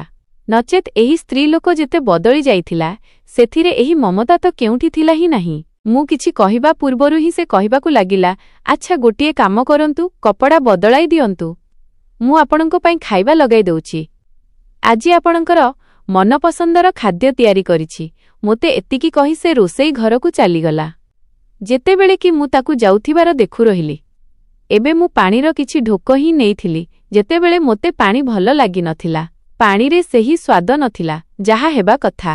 ମୁଁ ତୁରନ୍ତ ଗ୍ଲାସ୍କୁ ଗୋଟିଏ ପଟେ ରଖିଦେଇଥିଲି ଏବଂ ଉଠି ରୋଷେଇ ଘରକୁ ଯିବାକୁ ଲାଗିଲି, ଯାହାଦ୍ୱାରା ମୁଁ ମୋ ସ୍ତ୍ରୀକୁ ଶାନ୍ତିରେ ପଚାରିପାରିବି ଯେ ଘରେ କିଏ ଥିଲା, କାରଣ କବାଟ ବାଜିବା ମାତ୍ରେ ଶବ୍ଦ ବନ୍ଦ ହୋଇଯାଇଥିଲା। କିନ୍ତୁ ଏବେ ମୁଁ ରୋଷେଇ ଘର କବାଟ ପାଖ ପର୍ଯ୍ୟନ୍ତ ହିଁ ଆସିଥିଲି, ଯେତେବେଳେ ହଠାତ୍ ମୋ ମୁଣ୍ଡରେ ଘୂରିବାକୁ ଲାଗିଲା। ଏମିତି ଲାଗୁଥିଲା ଯେପରି ପ୍ରତ୍ୟେକ ଜିନିଷ ମୋ ଆଖି ଆଗରେ ଅସ୍ପଷ୍ଟ ହୋଇଯାଉଛି। ମୋ ମୁଣ୍ଡ ଭାରି ହେବାକୁ ଲାଗିଲା ଏବଂ ମୋତେ ସବୁକିଛି ଘୁରୁଥିବାର ନଜର ଆସୁଥିଲା। ଏମିତି ଲାଗୁଥିଲା ଯେପରି କେହି ମୋ ମୁଣ୍ଡ ଉପରେ ହାତୁଡ଼ି ପିଟୁଛି। କିଛି ସମୟ ହିଁ ଲାଗିଥିଲା। ମୋ ଆଖି ଆଗରେ ଅନ୍ଧାର ଛାଇଗଲା। ଏହାପରେ ମୋତେ କୌଣସି ହୋସ୍ ରହିଲା ନାହିଁ। ମୁଁ ରୋଷେଇ ଘର କବାଟ ପାଖରେ ହିଁ ବେହୋସ୍ ହୋଇ ପଡ଼ିଗଲି। ମୁଁ ନିଜକୁ ବହୁତ ସମ୍ଭାଳିବାକୁ ଚେଷ୍ଟା କରିଥିଲି, ମାତ୍ର ତଥାପି କାହିଁକି କେଜାଣି ମୋତେ ଏମିତି କ'ଣ ହୋଇଥିଲା ଯେ ମୁଁ ବେହୋସ୍ ହୋଇଗଲି। ଏହା ମୋ ସହିତ କାହିଁକି ହେଲା, କେଉଁ କାରଣରୁ ହେଲା, ଏହା ମୁଁ ଜାଣିପାରୁ ନଥିଲି। ମୋ ଆଖି ପ୍ରାୟ କିଛି ଘଣ୍ଟା ପରେ ଖୋଲିଥିଲା। ମାତ୍ର ଯେତେବେଳେ ମୋତେ ହୋସ୍ ଆସିଲା ତ ମୋର ବିଛଣା ଉପରେ ଶୋଇଥିଲି। କିଛି ସମୟ ମୁଁ କୁଲ୍ ନୀରବରେ ଶୋଇ ରହିଲି ଏବଂ ଛାତକୁ ଚାହିଁ ରହିଲି। କିଛି ମୁହୂର୍ତ୍ତ ପରେ ମୋ ମୁଣ୍ଡକୁ ଆସିବାକୁ ଲାଗିଲା। ମୁଁ ତ ଉଠିଯାଇଥିଲି, କିନ୍ତୁ ମୋ ମୁଣ୍ଡରେ ବହୁତ ଜୋର ଦରଜ ହେଉଥିଲା। ମୋ ସ୍ତ୍ରୀରେ ନଥିଲା। ମୁଁ ଘଣ୍ଟାକୁ ଦେଖିଲି ତ ରାତି 10ଟା ବାଜୁଥିଲା। ଆମେ ଦୁଇ ପତିପତ୍ନୀ ସାଧାରଣତଃ ନିଜର ସବୁ କାମରୁ ସତ ପାଇ ରାତି 10ଟା ସୁଦ୍ଧା ଶୋଇଯାଉଥିଲୁ, ଯାହାଦ୍ୱାରା ସକାଳର ପ୍ରଥମ କିରଣରେ ହିଁ ଉଠିପାରିବା। କିନ୍ତୁ ଏବେ ତ 10ଟା ବାଜୁଥିଲା ଏବଂ ମୋ ସ୍ତ୍ରୀ ବି ନଥିଲା। ମୁଁ ସାହସ କରି ଯେମିତି ଠିଆ ହେଲି ତ ମୋତେ ଆଉ ଥରେ ଜୋର ଚକ୍କର ଆସିଥିଲା, କିନ୍ତୁ ମୁଁ ସାହସ ହାରି ନଥିଲି। ମୁଁ ନୀରବରେ ଉଠିଲି ଏବଂ କାନ୍ଥର ସାହାରା ନେଇ ଶୌଚାଳୟ ପର୍ଯ୍ୟନ୍ତ ଆସିଗଲି। ମାତ୍ର ଭିତରେ ମୋ ସ୍ତ୍ରୀ ନଥିଲା। ମୋ ହୃଦୟ ଏବେ ଆହୁରି ଅଧିକ ବ୍ୟସ୍ତ ହୋଇଗଲା। ମୋ ଭିତରେ ଏତେ ସାହସ ହେଉନଥିଲା ଯେ ମୁଁ ଚାଲିକରି ବାହାରକୁ ଯାଆନ୍ତି। ମୁଁ ଫେରିଆସି ବିଛଣା ଉପରେ ବସି ମୋ ସ୍ତ୍ରୀକୁ ଅପେକ୍ଷା କରିବାକୁ ଲାଗିଲି। କିଛି ମୁହୂର୍ତ୍ତ ବିତିଗଲା, ଯେତେବେଳେର କବାଟ ଖୋଲିଲା ଏବଂ ସେ ଭିତରେ ପ୍ରବେଶ କଲା। ତା ହାତରେ ଏକ ମହମବତୀ ଥିଲା, ଯାହା ଜଳୁଥିଲା। ଯଦିଓ ଘର ଭିତରେ ଖୁବ୍ ଆଲୋକ ହେଉଥିଲା, ରେଡ୍ ଲାଇଟ୍ ମଧ୍ୟ ଜଳୁଥିଲା। ମୋତେ ଦେଖିବା ମାତ୍ରେ ସେ ଭୀଷଣ ଭାବରେ ଗଡ଼ବଡ଼େଇ ଗଲା। ସେ ତୁରନ୍ତ ହିଁ ମହମବତୀ ଲିଭାଇ ଦେଲା ଏବଂ ଗୋଟିଏ ପଟେ ରଖି ମୋ ପାଖକୁ ଆସିଗଲା। ବୋଧହୁଏ ତାକୁ ଆଶା ନଥିଲା ଯେ ମୁଁ ଉଠିଛି। ଏବେ ମୁଁ କିଛି କୁହେ ଏହା ପୂର୍ବରୁ ହିଁ ସେ କହିବାକୁ ଲାଗିଲା ଯେ ଆପଣ ଉଠିଛନ୍ତି। ଆପଣଙ୍କ ଦେହ କେମିତି ଅଛି? ଆପଣଙ୍କୁ କିପରି ଲାଗୁଛି? ଯଦି ଆପଣଙ୍କୁ ନିଜ ଦେହ ଠିକ୍ ଲାଗୁନାହିଁ ତ ମୁଁ ଡାକ୍ତରଙ୍କୁ ଡାକି ଆଣୁଛି। ଯେତେବେଳେ କି ମୁଁ ତା ହାତ ଧରି କହିବାକୁ ଲାଗିଲି ଯେ ତୁମେ କେଉଁଠି ଥିଲ ଦୀପିକା ଏବଂ ଏହି ମହମବତୀ ତୁମେ କାହିଁକି ଧରିଛ? ଏହି ସମୟରେ ମହମବତୀ କାହିଁକି ଜଳାଇଛ? ତୁମେ ସମୟ ଦେଖିଛ? ତୁମେ ଏପର୍ଯ୍ୟନ୍ତ କାହିଁକି ଶୋଇନାହେଁ? ଯେତେବେଳେ କି ସେ ମୋତେ ଚାହିଁ କହିବାକୁ ଲାଗିଲା ଯେ ଆପଣଙ୍କ ଚିନ୍ତାରେ ମୋତେ ନିଦ ଆସୁନଥିଲା, ମୁଁ ଛାତ ଉପରକୁ ଯାଇଥିଲି। ସକାଳେ ଲୁଗା ସଫା କରିଥିଲି। ଛାତ ଉପରେ ଅନ୍ଧାର ଥିଲା, ସେଥିପାଇଁ ନିଜ ସହିତ ମହମବତୀ ନେଇ ଯାଇଥିଲି। ଆପଣଙ୍କ ଦେହ ଠିକ୍ ଅଛି ତ? ଏବେ ଜାଣିନାହିଁ ଆପଣଙ୍କୁ କ'ଣ ହୋଇଥିଲା। ଆପଣ ହଠାତ୍ ବେହୋସ୍ ହୋଇଯାଇଥିଲେ। ଯେତେବେଳେ କି ମୁଁ ତାକୁ ଚାହିଁ କହିବାକୁ ଲାଗିଲି ଯେ ହଁ, ମୁଁ ଠିକ୍ ଅଛି, କିନ୍ତୁ ତୁମେ ମୋତେ ଠିକ୍ ଲାଗୁନାହିଁ। କ'ଣ ହୋଇଛି? ତୁମେ ଏତେ ଡରିଯାଇଛ କାହିଁକି? କାହିଁକି ଏତେ ଡରିଗଲ ଅନ୍ଧାରରୁ? ଯେତେବେଳେ କି ସେ ନିଜ ମଥାରେ ଆସିଥିବା ଝାଳକୁ ପୋଛି କହିଲା ଯେ ହଁ, ବୋଧହୁଏ, ଏବଂ ହଠାତ୍ ଆପଣଙ୍କୁ ବି ଉଠିଥିବାର ଦେଖିଲି। ବୋଧହୁଏ ସେଥିପାଇଁ ଆହୁରି ଡରିଗଲି। ତାର ଏହି କଥାରେ ମୁଁ ଆଶ୍ଚର୍ଯ୍ୟ ହୋଇଗଲି ଏବଂ ତାକୁ ଚାହିଁ କହିବାକୁ ଲାଗିଲି ଯେ ତୁମର କ'ଣ ମାନେ? ଯେତେବେଳେ କି ସେ ମୋ ପାଖରେ ବସି କହିବାକୁ ଲାଗିଲା ଯେ ମାନେ ତ କିଛି ନାହିଁ ଏବଂ ହଁ ସକାଳେ ଆମେ ଡାକ୍ତରଙ୍କ ପାଖକୁ ଯିବା। ମୋତେ ଆପଣଙ୍କ ଦେହ କିଛି ଠିକ୍ ଲାଗୁନାହିଁ। ଆପଣ ଆରାମ କରନ୍ତୁ। ଯେତେବେଳେ କି ମୁଁ ତାର ହାତ ଧରି କହିଲି ଯେ ମୁଁ ଠିକ୍ ଅଛି, ମୋତେ ତୁମର ଆବଶ୍ୟକତା ଅଛି, ମୋତେ ତୁମ ପାଖକୁ ଯିବାର ଅଛି। କେତେ ସମୟ ହୋଇଗଲାଣି ଆମ ଦୁହିଁଙ୍କୁ ଏକାଠି ହୋଇଥିବାର। ତୁମେ ମୋର ସ୍ତ୍ରୀ ଏବଂ ପୁରୁଷମାନଙ୍କର ବି କିଛି ଇଚ୍ଛା ଥାଏ। ତୁମେ ନିଜେ ଭାବ 2 ମାସ ହୋଇଗଲାଣି ଆମେ ପରସ୍ପରର ପାଖକୁ ଆସିନାହୁଁ। ପତି ପତ୍ନୀ ଭଲ ଏତେ ସମୟ ପର୍ଯ୍ୟନ୍ତ ଦୂରରେ ତ ରୁହନ୍ତି ନାହିଁ। ତୁମେ ମୋ କଥାର ମାନେ ତ ବୁଝୁଛ ନା? ବୋଧହୁଏ ଏହା ଏହି କାରଣରୁ ହୋଇଛି। ଯେତେବେଳେ କି ସେ ମୋ ପାଖରୁ ଏମିତି ଦୂରେଇ ଗଲା ଯେପରି ମୁଁ କୌଣସି ଅଛୁଆଁ ଜିନିଷ ଏବଂ ମୋତେ ଯାଇ କହିବାକୁ ଲାଗିଲା ଯେ କ'ଣ ହୋଇଗଲାଣି ଆପଣଙ୍କୁ? ଆପଣଙ୍କ ଦେହ ଏତେ ଅଧିକ ଖରାପ ଅଛି ଏବଂ ଆପଣଙ୍କ ମୁଣ୍ଡରେ ସେହି ଅଦରକାରୀ କଥା ସବୁ ଭର୍ତ୍ତି ହୋଇଛି। ନିଜ ମନ ଓ ହୃଦୟକୁ ଟିକିଏ କାବୁ କରିବା ଶିଖନ୍ତୁ ଏବଂ ଆରାମ କରନ୍ତୁ ଏବଂ ଯଦି ଆପଣ ନିଜ ଉପରେ ନିୟନ୍ତ୍ରଣ କରିପାରୁନାହାନ୍ତି ତେବେ ମୁଁ ବାହାରକୁ ଚାଲିଯାଉଛି। ମୋତେ କୌଣସି ଫରକ ପଡ଼ିବ ନାହିଁ। ଯେତେବେଳେ କି ମୁଁ ତାକୁ ଯାଇ କହିବାକୁ ଲାଗିଲି ଯେ ଖବରଦାର ଯଦି ତୁମେରୁ ବାହାରକୁ ପାଦ ବଢ଼ାଇଛ ତ ଆସ, ମୋ ପାଖକୁ ଆସ। ମୁଁ ତୁମର ସ୍ୱାମୀ। ଶେଷରେ କେବେ ପର୍ଯ୍ୟନ୍ତ ତୁମର ଲୋଡ଼ା ପାଇଁ ତରସୁଥିବି। ତୁମକୁ ମୋର ଅନୁଭବ ହେଉନାହିଁ ଯେ ପୁରୁଷର କେତେ ଇଚ୍ଛା ଥାଏ ଯେ ତାର ସ୍ତ୍ରୀ ତା ପାଖରେ ରହୁ। ଆଜି ମୁଁ ଖୋଲାଖୋଲି ଭାବରେ ମୋ ସ୍ତ୍ରୀକୁ ନିଜର ସବୁକିଛି କହିଦେବାକୁ ଚାହୁଁଥିଲି। ଘୁଙ୍ଗୁଡ଼ି ଖାଇ ଖାଇ ମୋର ସହନଶୀଳତା ଏବେ ଶେଷ ହୋଇସାରିଥିଲା। ଯେତେବେଳେ କି ସେ ମୋତେ ଯାଇ କହିବାକୁ ଲାଗିଲା ଏଥିରେ ଏତେ ସିରିୟସ୍ ହେବାର କ'ଣ କଥା ଅଛି? ସ୍ତ୍ରୀ ଲୋକର ବି ତ କିଛି ବାଧ୍ୟବାଧକତା ଥାଏ ନା। ଆପଣ ତ ବିନା କାରଣରେ ସବୁବେଳେ ସବୁ କଥାକୁ ନିଜ ମୁଣ୍ଡ ଉପରେ ଚଢ଼ାଇ ରଖିଥାନ୍ତି। ମୋ ପାଇଁ ଆପଣଙ୍କ ପାଖରେ ରହିବା ଠିକ୍ ନୁହେଁ। ମୁଁ ବାହାରକୁ ହିଁ ଚାଲିଯାଉଛି କାରଣ ମୋ ଭିତରେ ଏତେ ସାହସ ନାହିଁ ଏସବୁ ସହ୍ୟ କରିବାର। ମୁଁ କିଛି କୁହେ, ଏହା ପୂର୍ବରୁ ହିଁ ସେ ମୋ କଥା ନ ଶୁଣି ବାହାରକୁ ଚାଲିଗଲା। ଯେତେବେଳେ କି ମୁଁ ତାକୁ ଯାଉଥିବାର ଆଶ୍ଚର୍ଯ୍ୟରେ ଦେଖୁ ରହିଗଲି। 2 ମାସ ହେଲାଣି ସେ ମୋତେ ଅଣଦେଖା କରୁଥିଲା। କିନ୍ତୁ ମୁଁ ଜଣେ ପୁରୁଷ ଥିଲି। ଶେଷରେ କେବେ ପର୍ଯ୍ୟନ୍ତ ତାର ଇଚ୍ଛାକୁ ତରସୁଥାନ୍ତି। ମୁଁ ଆଉ ଥରେ ସାହସ କରି ଠିଆ ହେଲି। ଆଜି ମୁଁ ସ୍ଥିର କରିନେଇଥିଲି ଯେ ମୁଁ ତାକୁ ହାସଲ କରି ହିଁ ରହିବି। ଯାହା ବି ହେଉ ସେ ମୋ ଉପରେ ରାଗୁଛି ତ ରାଗୁଥାଉ। ମାତ୍ର ସେ ମୋର ସ୍ତ୍ରୀ ଏବଂ ତା ଉପରେ ମୋର ପୂରାପୂରା ଅଧିକାର ଅଛି। ବୋଧହୁଏ ମୋର ଅହଙ୍କାରକୁ ଆଘାତ ଲାଗିପାରୁଥିଲା କାରଣ ତାର ମନା କରିବା, ତାର ମୋ ପାଖରୁ ଉଠି ଚାଲିଯିବା ମୋତେ କୁଲ୍ ଭଲ ଲାଗୁନଥିଲା। ମୁଁ ବହୁତ କଷ୍ଟରେ ବାହାରକୁ ଆସିଲି। ଯେତେବେଳେ କି ସେ ବାହାରେ ସୋଫା ଉପରେ ଶୋଇଥିଲା, ମୁଁ ତା ମୁଣ୍ଡ ଉପରେ ଠିଆ ହୋଇଗଲି ଏବଂ ତାକୁ ଯାଇ କହିବାକୁ ଲାଗିଲି ଯେ ଚାଲ ଭିତରକୁ। ମୋତେ ତୁମର ଅସ୍ତିତ୍ୱ ଦରକାର। ବସ୍ ବହୁତ ହୋଇଗଲା। ଏବେ ମୁଁ ତୁମର ନଖରା ଆଉ ଦେଖିପାରିବି ନାହିଁ। ଦୀପିକା, ତୁମକୁ ମୋର କୁଲ୍ ବି ଅନୁଭବ ନାହିଁ। ମୁଁ ତୁମକୁ କାହିଁକି ବାହା ହୋଇଥିଲି? ଜଣେ ପୁରୁଷ ଶେଷରେ ବାହା କାହିଁକି ହୁଏ? ଏବଂ ତୁମେ ବି ତ ବିବାହର ପ୍ରଥମ ରାତିରେ ବହୁତ ବଡ଼ ବଡ଼ କଥା କହୁଥିଲା। ଏବେ କ'ଣ ହେଲା? ଏବେ ତ ତୁମକୁ ନିଜ ସ୍ୱାମୀର ବି କୌଣସି ଚିନ୍ତା ନାହିଁ। ଯେତେବେଳେ କି ସେ ମୋତେ ଚାହିଁ କହିବାକୁ ଲାଗିଲା କ'ଣ ମାନେ ଆପଣଙ୍କ କଥାର? ପୁରୁଷ ବାହା କାହିଁକି ହୁଏ? ସ୍ପଷ୍ଟ କଥା ଯେ ନିଜ ଘରକୁ ସମ୍ଭାଳିବା ପାଇଁ ହୁଏ। ଜଣେ ସ୍ତ୍ରୀ ତା ଜୀବନରେ ସାମିଲ ହୁଏ ତା ଜୀବନକୁ ସିଞ୍ଚନ କରିବା ପାଇଁ। ତାକୁ ସ୍ତ୍ରୀ ଦରକାର ହୁଏ ଜୀବନକୁ ସୁନ୍ଦର କରିବା ପାଇଁ। କେବଳ ହବସ୍ ପାଇଁ ସ୍ତ୍ରୀ ନଥାଏ। ଏହି କଥା ଆପଣ କାହିଁକି ବୁଝୁନାହାନ୍ତି? ଯେତେବେଳେ କି ମୁଁ ତୁରନ୍ତ କହିବାକୁ ଲାଗିଲି ଏହି ଜିନିଷକୁ ହବସ୍ ନାମ ଦିଅ ନାହିଁ। ଏହା ପୁରୁଷମାନଙ୍କର ଇଚ୍ଛା ହୋଇଥାଏ ଏବଂ ମୁଁ ତୁମଠାରୁ କୌଣସି ଅନ୍ୟ ଇଚ୍ଛା କରୁନାହିଁ। ତୁମେ ମୋର ସ୍ତ୍ରୀ। ମୋ ପାଇଁ କୌଣସି ଅଜଣା ସ୍ତ୍ରୀ ନୁହେଁ। ଏବଂ ମୁଁ ମୋ ଇଚ୍ଛା ମୋ ସ୍ତ୍ରୀଠାରୁ ପୂରା ନ କରିବି ତେବେ କାହାଠାରୁ କରିବି?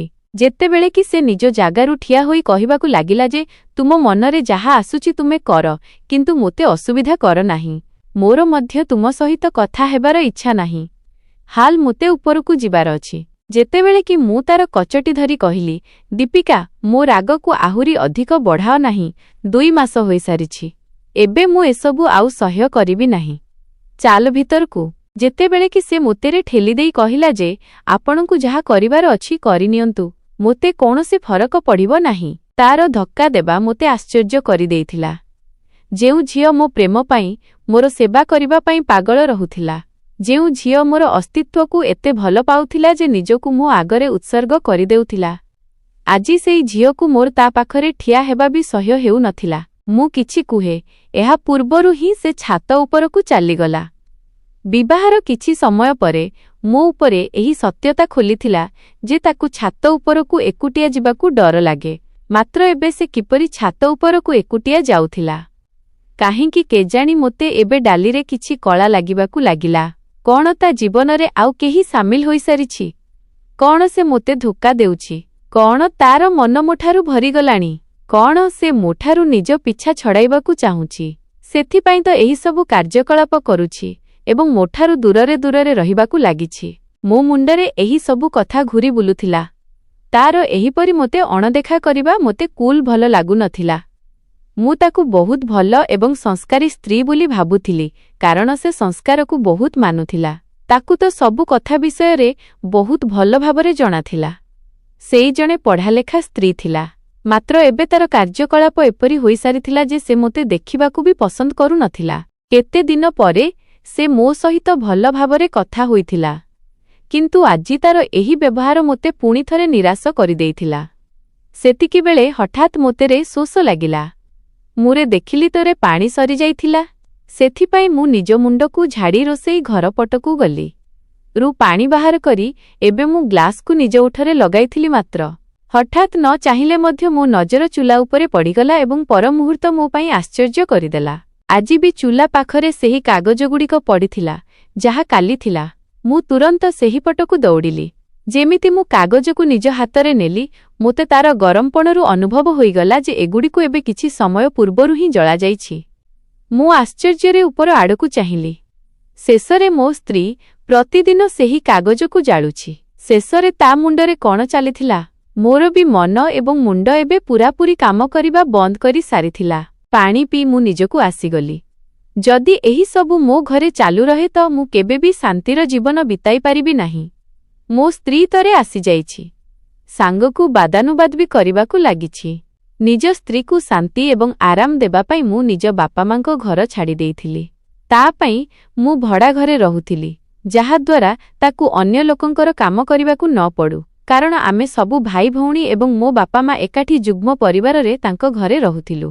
ମୁଁ ଜାଣିଥିଲି ଯେ ଯୁଗ୍ମ ପରିବାରରେ ବହୁତ କାମ ଥାଏ। ନିଜ ସ୍ତ୍ରୀର ଧ୍ୟାନ ରଖି ଏବଂ ତା ବିଷୟରେ ଭାବି ମୁଁ ତାକୁ ଶାନ୍ତି ଦେବା ପାଇଁ ନିଜ ପରିବାର ଏବଂ ନିଜ ଘରଠାରୁ ଅଲଗା ହେବାର ନିଷ୍ପତ୍ତି ନେଇଥିଲି। ସେଥିପାଇଁ ତ ମୁଁ ତାକୁ ନେଇ ଭଡ଼ାଘରେ ରହୁଥିଲି ଏବଂ ଆଜି ସେହି ମୋର ସବୁଠାରୁ ବଡ଼ ଭୁଲ ମୋତେ କଷ୍ଟ ଦେଉଥିଲା। ମୁଁ କିଛି ବୁଝିପାରୁନଥିଲି ଯେ ହଠାତ୍ ତାକୁ କଣ ହୋଇଗଲା। ଯେଉଁ ଝିଅ ମୋତେ ଏତେ ଭଲ ପାଉଥିଲା, ଯେ ସବୁବେଳେ ମୋ ନାଁର ମାଳା ଜପୁଥିଲା, ଆଜି ସେଇ ଝିଅ ମୋତେ ଦେଖିବାକୁ ମଧ୍ୟ ପସନ୍ଦ କରୁନଥିଲା। ମୋତେ ବହୁତ ଦୁଃଖ ଲାଗୁଥିଲା। ମୋ ରାତିର ନିଦ ପର୍ଯ୍ୟନ୍ତ ଏବେ ଉଡ଼ିଯାଇଥିଲା। ମୁଁ ବହୁତ ସମୟ ପର୍ଯ୍ୟନ୍ତ କୁଲ୍ ନୀରବରେ ବସି ରହିଲି। ତାକୁ ତ ଯେପରି ଏହି କଥାର କୌଣସି ଅନୁଭବ ହିଁ ନଥିଲା ଯେ ଆଜି ମୋ ସ୍ୱାମୀ ହଠାତ୍ ବେହୋସ୍ ହୋଇଯାଇଥିଲେ ଏବଂ ବେହୋସ୍ ହେବାର କାରଣ ବି କହି ତାକୁ ନିଜ ପାଖକୁ ଡାକୁଛି। ମାନେ ତା ପାଇଁ ମୋଠାରୁ ଅଧିକ କେବଳ ଏବଂ କେବଳ ତାର ନିଜ ମର୍ଜି ଏବଂ ତାର ନିଜ ଖୁସି ଥିଲା। ମୋ ଖୁସି କିମ୍ବା ମୋ ମର୍ଜି ତା ପାଇଁ କୌଣସି ମାନେ ରଖୁନଥିଲା। ମୁଁ ବହୁତ ସମୟ ପର୍ଯ୍ୟନ୍ତ ନୀରବରେ ଗୋଟିଏ ଜାଗାରେ ବସି କାନ୍ଥକୁ ଚାହିଁ ରହିଲି। ତାକୁ ଭଲ ଜୀବନ ଦେବା ପାଇଁ ମୁଁ ଦିନ ରାତି ପରିଶ୍ରମ କରୁଥିଲି। ଜଣେ ସାଧାରଣ ମୂଲିଆ ହୋଇ ମଧ୍ୟ ମୁଁ ତାର ଖୁସି ପାଇଁ ନିଜକୁ ପର୍ଯ୍ୟନ୍ତ ଶେଷ କରିଦେଇଥିଲି। ତା ପାଇଁ ଅଲଗା ଘର ନେଇଥିଲି। କଣ ସେ ମୋତେ ଖୁସି କରିବା ପାଇଁ କିଛି ସମୟ ମୋତେ ଶାନ୍ତି ଦେଇପାରିବ ନାହିଁ? ମୁଁ ବହୁତ ସମୟ ପର୍ଯ୍ୟନ୍ତ ଏହିସବୁ ଭାବୁ ରହିଲି ଏବଂ କେତେବେଳେ ବସି ବସି ମୋତେ ନିଦ ଲାଗିଗଲା। ମୋତେ କିଛି ଜଣା ପଡ଼ିଲାଣି। ମୋ ଆଖି ପରଦିନ ସକାଳ ଭଟାରେ ଖୋଲିଲା। କିଛି ସମୟ ପର୍ଯ୍ୟନ୍ତ ତ ମୁଁ ନୀରବରେ ଶୋଇ ରହିଲି, ଯାହାଦ୍ୱାରା ହଠାତ୍ ଉଠିବା କାରଣରୁ ମୋ ଦେହରେ କୌଣସି ଗଡ଼ବଡ଼ି ନ ଆସୁ। କିଛି ସମୟ ପରେ ଯେତେବେଳେ ମୋ ଅବସ୍ଥା କିଛି ଭଲ ହୋଇଗଲା ତ ମୁଁ ନିଜ ଜାଗାରୁ ଉଠିଲି। ବାଥରୁମ୍ ଯାଇ ମୁଁ ଗାଧୋଇଲି ଏବଂ ତାପରେ ବ୍ରସ୍ ବାକିରା କରି ମୁଁ ବାହାରକୁ ଆସିଗଲି। ବାହାରକୁ ଆସି ମୁଁ ସବୁଠାରୁ ପ୍ରଥମେ ପୂଜାପାଠ କଲି ଏବଂ ଏବେ ଜଳଖିଆ କରିବା ଉଦ୍ଦେଶ୍ୟରେ ମନ୍ଦିରରୁ ବାହାରକୁ ଆସିଲି। କିନ୍ତୁ ରୋଷେଇ ଘର କୁଲ୍ ଥଣ୍ଡା ପଡ଼ିଥିଲା। ମୋ ସ୍ତ୍ରୀ କେଉଁଠି ଥିଲା? ମୋତେ କିଛି ଜଣା ନଥିଲା। କିଛି ଭାବି ମୁଁ ନିଜ ପାଦକୁ ଉପର ପଟକୁ ବଢ଼ାଇଲି। ମୁଁ ଯେମିତି ଛାତ ଉପରେ ପହଞ୍ଚିଲି ତ ପର ମୁହୂର୍ତ୍ତ ମୋତେ ଆଶ୍ଚର୍ଯ୍ୟ କରିଦେଲା। ମୋତେ ଏକ ଦାର ଝଟକା ଲାଗିଲା, କାରଣ ମୁଁ ଯେମିତି ଛାତ ଉପରକୁ ଗଲି ତ ମୋ ସ୍ତ୍ରୀ ଛାତର କୁଲ୍ ମଝିରେ ଶୋଇଥିଲା ଏବଂ ତା ପାଖରେ ବହୁତ ସାରା ମହମବତୀ, ଦୀପ, ମାଚିସ୍ ଡବା ଏବଂ ଆହୁରି ଅନେକ କିଛି ଉପସ୍ଥିତ ଥିଲା। ମୁଁ ଟିକିଏ ଆଶ୍ଚର୍ଯ୍ୟ ହୋଇଥିଲି, ମାତ୍ର ଅଣଦେଖା ନକରି ତାକୁ ଉଠାଇଲି। ବୋଧହୁଏ ଅନ୍ଧାରରୁ ଡରିବା କାରଣରୁ ସେ ଏହି ସବୁ କରିଥିଲା। କିନ୍ତୁ ମୋତେ ଏବେ ଅନୁତାପ ମଧ୍ୟ ହେଉଥିଲା ଯେ ବିନା କାରଣରେ ମୁଁ ରାତିରେ ତା ସହିତ ଝଗଡ଼ା କରିଥିଲି। ତାକୁ ମୋର କଦର ନଥିଲା ତ କଣ ହେଲା? ମୋତେ ତ ତାର କଦର ଥିଲା। ମୁଁ ତାକୁ ନିଜ ପାଖକୁ କାହିଁକି ଡାକୁଛି? ମୁଁ ତାକୁ ହଲାଇଲି ତ ସେ ତୁରନ୍ତ ହିଁ ଡରିଯାଇ ଉଠିଗଲା। ଏବେ ମୁଁ ତା ସହିତ କିଛି କୁହେ। ଏହା ପୂର୍ବରୁ ହିଁ ସେ କହିବାକୁ ଲାଗିଲା ଯେ ଆପଣ ଉପରକୁ କିପରି ଆସିଗଲେ? ଆପଣଙ୍କ ଦେହ କେମିତି ଅଛି? ତାର ଢଙ୍ଗ କୌଣସି ଚମକି ଉଠିଥିବା ମଣିଷ ଭଳି ଲାଗୁଥିଲା। ମୁଁ ତାକୁ ଚାହିଁ କହିବାକୁ ଲାଗିଲି ଯେ ନିଜ ଗୋଡ଼ରେ ଚାଲିକରି ଆସିଛି, ଉଡ଼ିକରି ଆସିନାହିଁ। ଏବେ ମୋତେ ଜଳଖିଆ ଦେବ ନାହିଁ କିମ୍ବା ମୁଁ ଭୋକିଲା ହିଁ କାମକୁ ଚାଲିଯିବି। ଯେମିତି ମୋତେ ପ୍ରତିଦିନ ଅଣଦେଖା କରୁଛୁ, ମୋତେ ଜଳଖିଆ ବି ଦିଅ ନାହିଁ। ମୋ କଥା ଶୁଣି ସେ ମୋତେ ଚାହିଁ କହିବାକୁ ଲାଗିଲା, ସମୟ କ'ଣ ହେଉଛି? ତାର ଢଙ୍ଗ ବହୁତ ହଜିଲା ଥିଲା। ଏମିତି ଲାଗୁଥିଲା ଯେପରି ସେ ସେହି ଦୀପିକା ନୁହେଁ ଯାହାକୁ ମୁଁ ଜାଣିଥିଲି, ଯିଏ ମୋର ସ୍ତ୍ରୀ ଥିଲା। ସେ ଠିଆ ହୋଇ କହିବାକୁ ଲାଗିଲା ଯେ ଆପଣ ପୂଜା କରି ସାରିଥିଲେ? ଯେତେବେଳେ କି ମୁଁ ତାକୁ ଚାହିଁ କହିବାକୁ ଲାଗିଲି ଯେ ସକାଳ 7:30 ବାଜୁଛି। ମୁଁ ତ ଜାଣିନାହିଁ କେବେଠାରୁ ପୂଜା କରିସାରିଛି। ଆଲୋକ ବି ହୋଇସାରିଛି। ଜଳଖିଆ ଦେବାର ଇଚ୍ଛା ଅଛି କି ମୁଁ ଭୋକିଲା ହିଁ ଚାଲିଯିବି? ଶୀଘ୍ର କୁହ। ଯେତେବେଳେ କି ସେ ସିଡ଼ି ପଟକୁ ଯାଉ ଯାଉ କହିବାକୁ ଲାଗିଲା, କେବେ ଭୋକିଲା ପଠାଇଛି ଆପଣଙ୍କୁ ମୁଁ ଯେ ଆଜି ପଠାଇବି। ଆସିଯାଆନ୍ତୁ ତଳକୁ, ମୁଁ ଜଳଖିଆ ତିଆରି କରିଦେଉଛି। ଜାଣିନାହିଁ କିପରି ଛାତ ଉପରେ ହିଁ ମୋତେ ନିଦ ଲାଗିଗଲା। ଏତିକି କହି ସେ ତଳକୁ ଚାଲିଗଲା। ଯେତେବେଳେ କି ମୁଁ ଆଶ୍ଚର୍ଯ୍ୟରେ ତା ପାଖରେ ପଡ଼ିଥିବା ଜିନିଷଗୁଡ଼ିକୁ ଦେଖିଲି ଏବଂ ନିଜ ମୁଣ୍ଡକୁ ଝାଡ଼ି ତଳପଟକୁ ଚାଲିଗଲି। ସେ ଏବେରେ ମୋ ପାଇଁ ଜଳଖିଆ ତିଆରି କରୁଥିଲା। ମୁଁ ନୀରବରେ ଗୋଟିଏ ପଟେ ବସିଗଲି। ଯଦି ପୂରା ଦିନର ଚିନ୍ତା ନଥାନ୍ତା, ତେବେ ମୁଁ ଜଳଖିଆ ପାଇଁ ରୁହନ୍ତି ନାହିଁ। ବୋଧହୁଏ କାଲି ବେହୋସ୍ ବି ଏହି କାରଣରୁ ହୋଇଯାଇଥିଲି, କାରଣ ମୁଁ ପୂରା ଦିନ କିଛି ବି ଖାଇନଥିଲି। ପ୍ରାୟ ଅଧଘଣ୍ଟା ପରେ ସେ ଜଳଖିଆ ତିଆରି କରି ନେଇ ଆସିଥିଲା। ମୋର ଇଚ୍ଛା ଥିଲା ଯେ ସେ ମୋ ସହିତ ବସି ଜଳଖିଆ କରୁ। ଯେତେବେଳେ କି ସେ ରୁମ୍ ପଟକୁ ଯାଉ ଯାଉ କହିବାକୁ ଲାଗିଲା ଯେ ଜଳଖିଆ କରି କବାଟ ବନ୍ଦ କରିଦେବେ, ମୁଁ ଶୋଇବାକୁ ଯାଉଛି। ମୋତେ ବହୁତ ନିଦ ଲାଗୁଛି। ମୁଁ ତାକୁ ଆଶ୍ଚର୍ଯ୍ୟରେ ଚାହିଁ କହିବାକୁ ଲାଗିଲି ଯେ ଅନ୍ତତଃ ମୋତେ ବିଦାୟ ତ ଦିଅ। ଏହାପରେ ଆରାମରେ ଶୋଇଯିବ।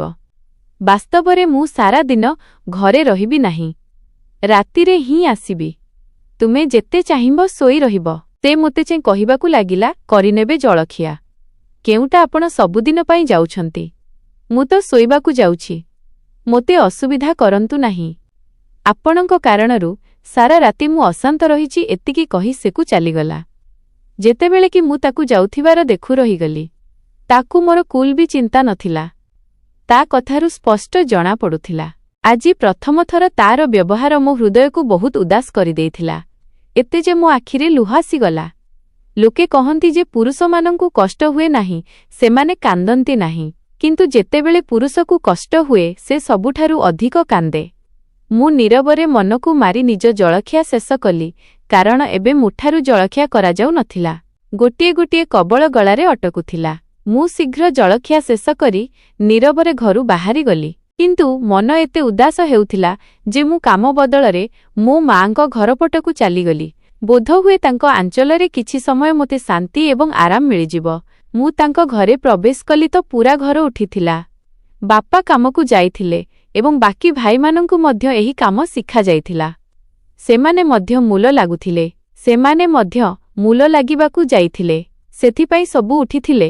ମୋତେ ଦେଖିବା ମାତ୍ରେ ମୋ ଘରେ ଯେପରି ରୌନକ, ଉତ୍ସାହ ଆସିଗଲା।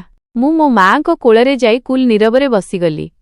ଯେତେବେଳେ କି ମୋତେ ଚପ୍ ଦେଖି ସେ କହିବାକୁ ଲାଗିଲେ, କ'ଣ ହୋଇଛି ପୁଅ? ଏତେ ଚୁପ୍ କାହିଁକି ଅଛ? ଯେତେବେଳେ କି ମୁଁ ଉଦାସ ସ୍ୱରରେ କହିବାକୁ ଲାଗିଲି, କିଛି ନୁହେଁ ମା, ବସ୍ ମୋ ସ୍ତ୍ରୀ ପାଇଁ ଟିକିଏ ବ୍ୟସ୍ତ ଅଛି। ସେ କହିଲେ ଯେ ତାକୁ କ'ଣ ହୋଇଛି ଏବଂ ତୁମେ ଜଳଖିଆ କରି ଆସିଛ କି ନାହିଁ। ମୁଁ ମୁଣ୍ଡ ହଲାଇ ଦେଇଥିଲି ଏବଂ ଧୀରେ ଧୀରେ ଚାପ୍ ଶବ୍ଦରେ ତାଙ୍କୁ ପୂରା କାହାଣୀ ବିଷୟରେ କହିଦେଇଥିଲି। କାରଣ ତାଙ୍କଠାରୁ କିଛି ଲୁଚାଇବାର କୌଣସି ଲାଭ ନଥିଲା। ସେ ମୋର ମା, ମୋଠାରୁ ବଡ଼ ଥିଲେ ଏବଂ ବୁଦ୍ଧିମତୀ ଥିଲେ। ସେ ମୋତେ ଭଲ ଭାବରେ ବୁଝାଇ ପାରିଥାନ୍ତେ। ମୋ କଥା ଶୁଣି ସେ କିଛି ସମୟ ପର୍ଯ୍ୟନ୍ତ ତ ନୀରବ ରହିଥିଲେ ଏବଂ ତାପରେ ମୋତେ ଚାହିଁ କହିବାକୁ ଲାଗିଲେ, ଜଣେ ସ୍ୱାମୀ ପାଇଁ ସବୁକିଛି ତାର ସ୍ତ୍ରୀ ହିଁ ହୋଇଥାଏ। ଯଦି ସେହି ସ୍ତ୍ରୀ ସ୍ୱାମୀକୁ ଅଶାନ୍ତ କରିବାକୁ ଲାଗେ, ତ ଭଲ ହେବ ଯେ ତୁମେ ନିଜ ରାସ୍ତା ବଦଳାଇ ଦିଅ। ମୁଁ ତାଙ୍କୁ ଆଶ୍ଚର୍ଯ୍ୟରେ ଦେଖିଲି। ମୋତେ ତାଙ୍କ କଥା କୁଲ୍ ବି ବୁଝିହେଲା ନାହିଁ। ଯେତେବେଳେ କି ସେ କହିବାକୁ ଲାଗିଲେ ଯେ ମୁଁ ଭାବୁଛି ଯେ ତୁମର ଅସୁବିଧା ବହୁତ ବଡ଼। ତୁମର ସ୍ତ୍ରୀ ତ ତୁମକୁ କୌଣସି ଇଜ୍ଜତ ହିଁ ଦେଉନାହିଁ। ସେଥିପାଇଁ ତୁମ ପାଖରେ କେବଳ ଏବଂ କେବଳ ଗୋଟିଏ ରାସ୍ତା ବାକି ଅଛି। ତୁମେ ଦ୍ୱିତୀୟ ବିବାହ କରିନିଅ। ମୁଁ ବି ଏହି ଭାବୁଛି ଯେ ତୁମର ଦ୍ୱିତୀୟ ବିବାହ କରାଇ ଦେଉଛି। ଭଲ ହେବ ଯେ ତୁମେ ନିଜ ଜୀବନରେ ଖୁସିରେ ରୁହ। ଦୀପିକା ଯଦି ତୁମକୁ ଶାନ୍ତି ଦେଇପାରୁ ନାହିଁ ତ ତୁମେ ତା ପଛରେ ପାଗଳ କାହିଁକି ହେଉଛ ଏବଂ ତୁମକୁ ତା ସହିତ ରହିବାର ବି କୌଣସି ଆବଶ୍ୟକତା ନାହିଁ। ତୁମେ ବିବାହ ପରେ ନିଜ ଦ୍ୱିତୀୟ ସ୍ତ୍ରୀ ସହିତ ଏହି ଘରେ ରୁହ। ବିବାହ କୌଣସି ଏପରି ଝିଅ ସହିତ କର ଯିଏ ଆମ ଘରେ ରହୁ। ତୁମେ ବି ଏଠାକୁ ଆସ, ସେଠାକୁ ବି ଯିବ, କେହି ତୁମକୁ ଅସୁବିଧା କରିବେ ନାହିଁ। ଜଣେ ଝିଅ ଅଛି ମୋ ନଜରରେ, ଅନାଥ, କମ୍ ବୟସର, ବହୁତ ଭଲ ଝିଅ। ତାର ବାପା ମା ନାହାନ୍ତି, କେବଳ ନିଜ କାକା ଖୁଡ଼ୀଙ୍କ ସହିତ ରହୁଛି। ଯଦି ତୁମେ କୁହ ତ ମୁଁ କଥା ଆରମ୍ଭ କରେ। ମାଙ୍କ କଥା ଶୁଣି ମୁଁ କିଛି ସମୟ ପାଇଁ ନୀରବ ହୋଇଗଲି, ବରଂ ଆଶ୍ଚର୍ଯ୍ୟ ବି ହୋଇଥିଲି। ମୁଁ ତୁରନ୍ତ କହିବାକୁ ଲାଗିଲି ଯେ, ନା ମା, ମୁଁ ଦୀପିକାକୁ ଭଲ ପାଏ। ମୁଁ ଏପରି କରିପାରିବି ନାହିଁ। ଯେତେବେଳେ କି ସେ କହିଲେ ଯେ, ଦେଖ ପୁଅ, ମୁଁ ତୁମ କଥା ବୁଝୁଛି, ସେ ଝିଅ ଖରାପ ନୁହେଁ, ମାତ୍ର ଯେତେବେଳେ ତୁମେ କହୁଛ ଯେ ତାର ବ୍ୟବହାର ତୁମ ସହିତ କୁଲ୍ ବି ଠିକ୍ ହେଉନାହିଁ, ତ ତୁମେ କାହିଁକି ତା ପଛରେ ନିଜ ମୁଣ୍ଡ ଖରାପ କରୁଛ? ସେ ତୁମକୁ ଏଠାରୁ ନେଇଗଲା, ଆମେ କିଛି କହିଲୁ ନାହିଁ। ଏହା ବି ଗୋଟିଏ ବହୁତ ବଡ଼ କଥା। ତୁମେ ନିଜ ବାପା ମା, ନିଜ ଭାଇ ଭଉଣୀଙ୍କୁ ଛାଡ଼ିଦେଲ, ଏବଂ ଯଦି ଏହା ସତ୍ତ୍ୱେ ବି ଯେତେବେଳେ ସେ ତୁମ ସହିତ ଖୁସି ନାହିଁ, ତେବେ ଭଲ ଏହା ହିଁ ହେବ ଯେ ତୁମେ ନିଜ ଜୀବନର ଅନ୍ୟ ରାସ୍ତା ବାଛିନିଅ। ଏବଂ ଅନ୍ୟ ରାସ୍ତା ଏହା ହିଁ ଅଟେ ଯେ ତୁମେ ଦ୍ୱିତୀୟ ବିବାହ କରିନିଅ। ସାହସ କର, ମୁଁ ତୁମ ସାଥିରେ ଅଛି। ମୁଁ କିଛି ସମୟ ପର୍ଯ୍ୟନ୍ତ ତାଙ୍କ କଥା ନୀରବରେ ଶୁଣୁ ରହିଲି ଏବଂ ତାପରେ ନିଜ ଜାଗାରୁ ଠିଆ ହୋଇ କହିବାକୁ ଲାଗିଲି ଯେ, ମା, ପ୍ରଥମେ ମୁଁ ଏହି କଥା ଦୀପିକା ସହିତ କରିବି। ତାକୁ ବୁଝାଇବାକୁ ଚେଷ୍ଟା କରିବି ଯେ ଯଦି ସେ ମୋତେ ସେହି ଗୁରୁତ୍ୱ ନ ଦିଏ ଯାହା ଜଣେ ସ୍ୱାମୀକୁ ମିଳିଥାଏ ତ ମୁଁ ଦ୍ୱିତୀୟ ବିବାହ କରିନେବି।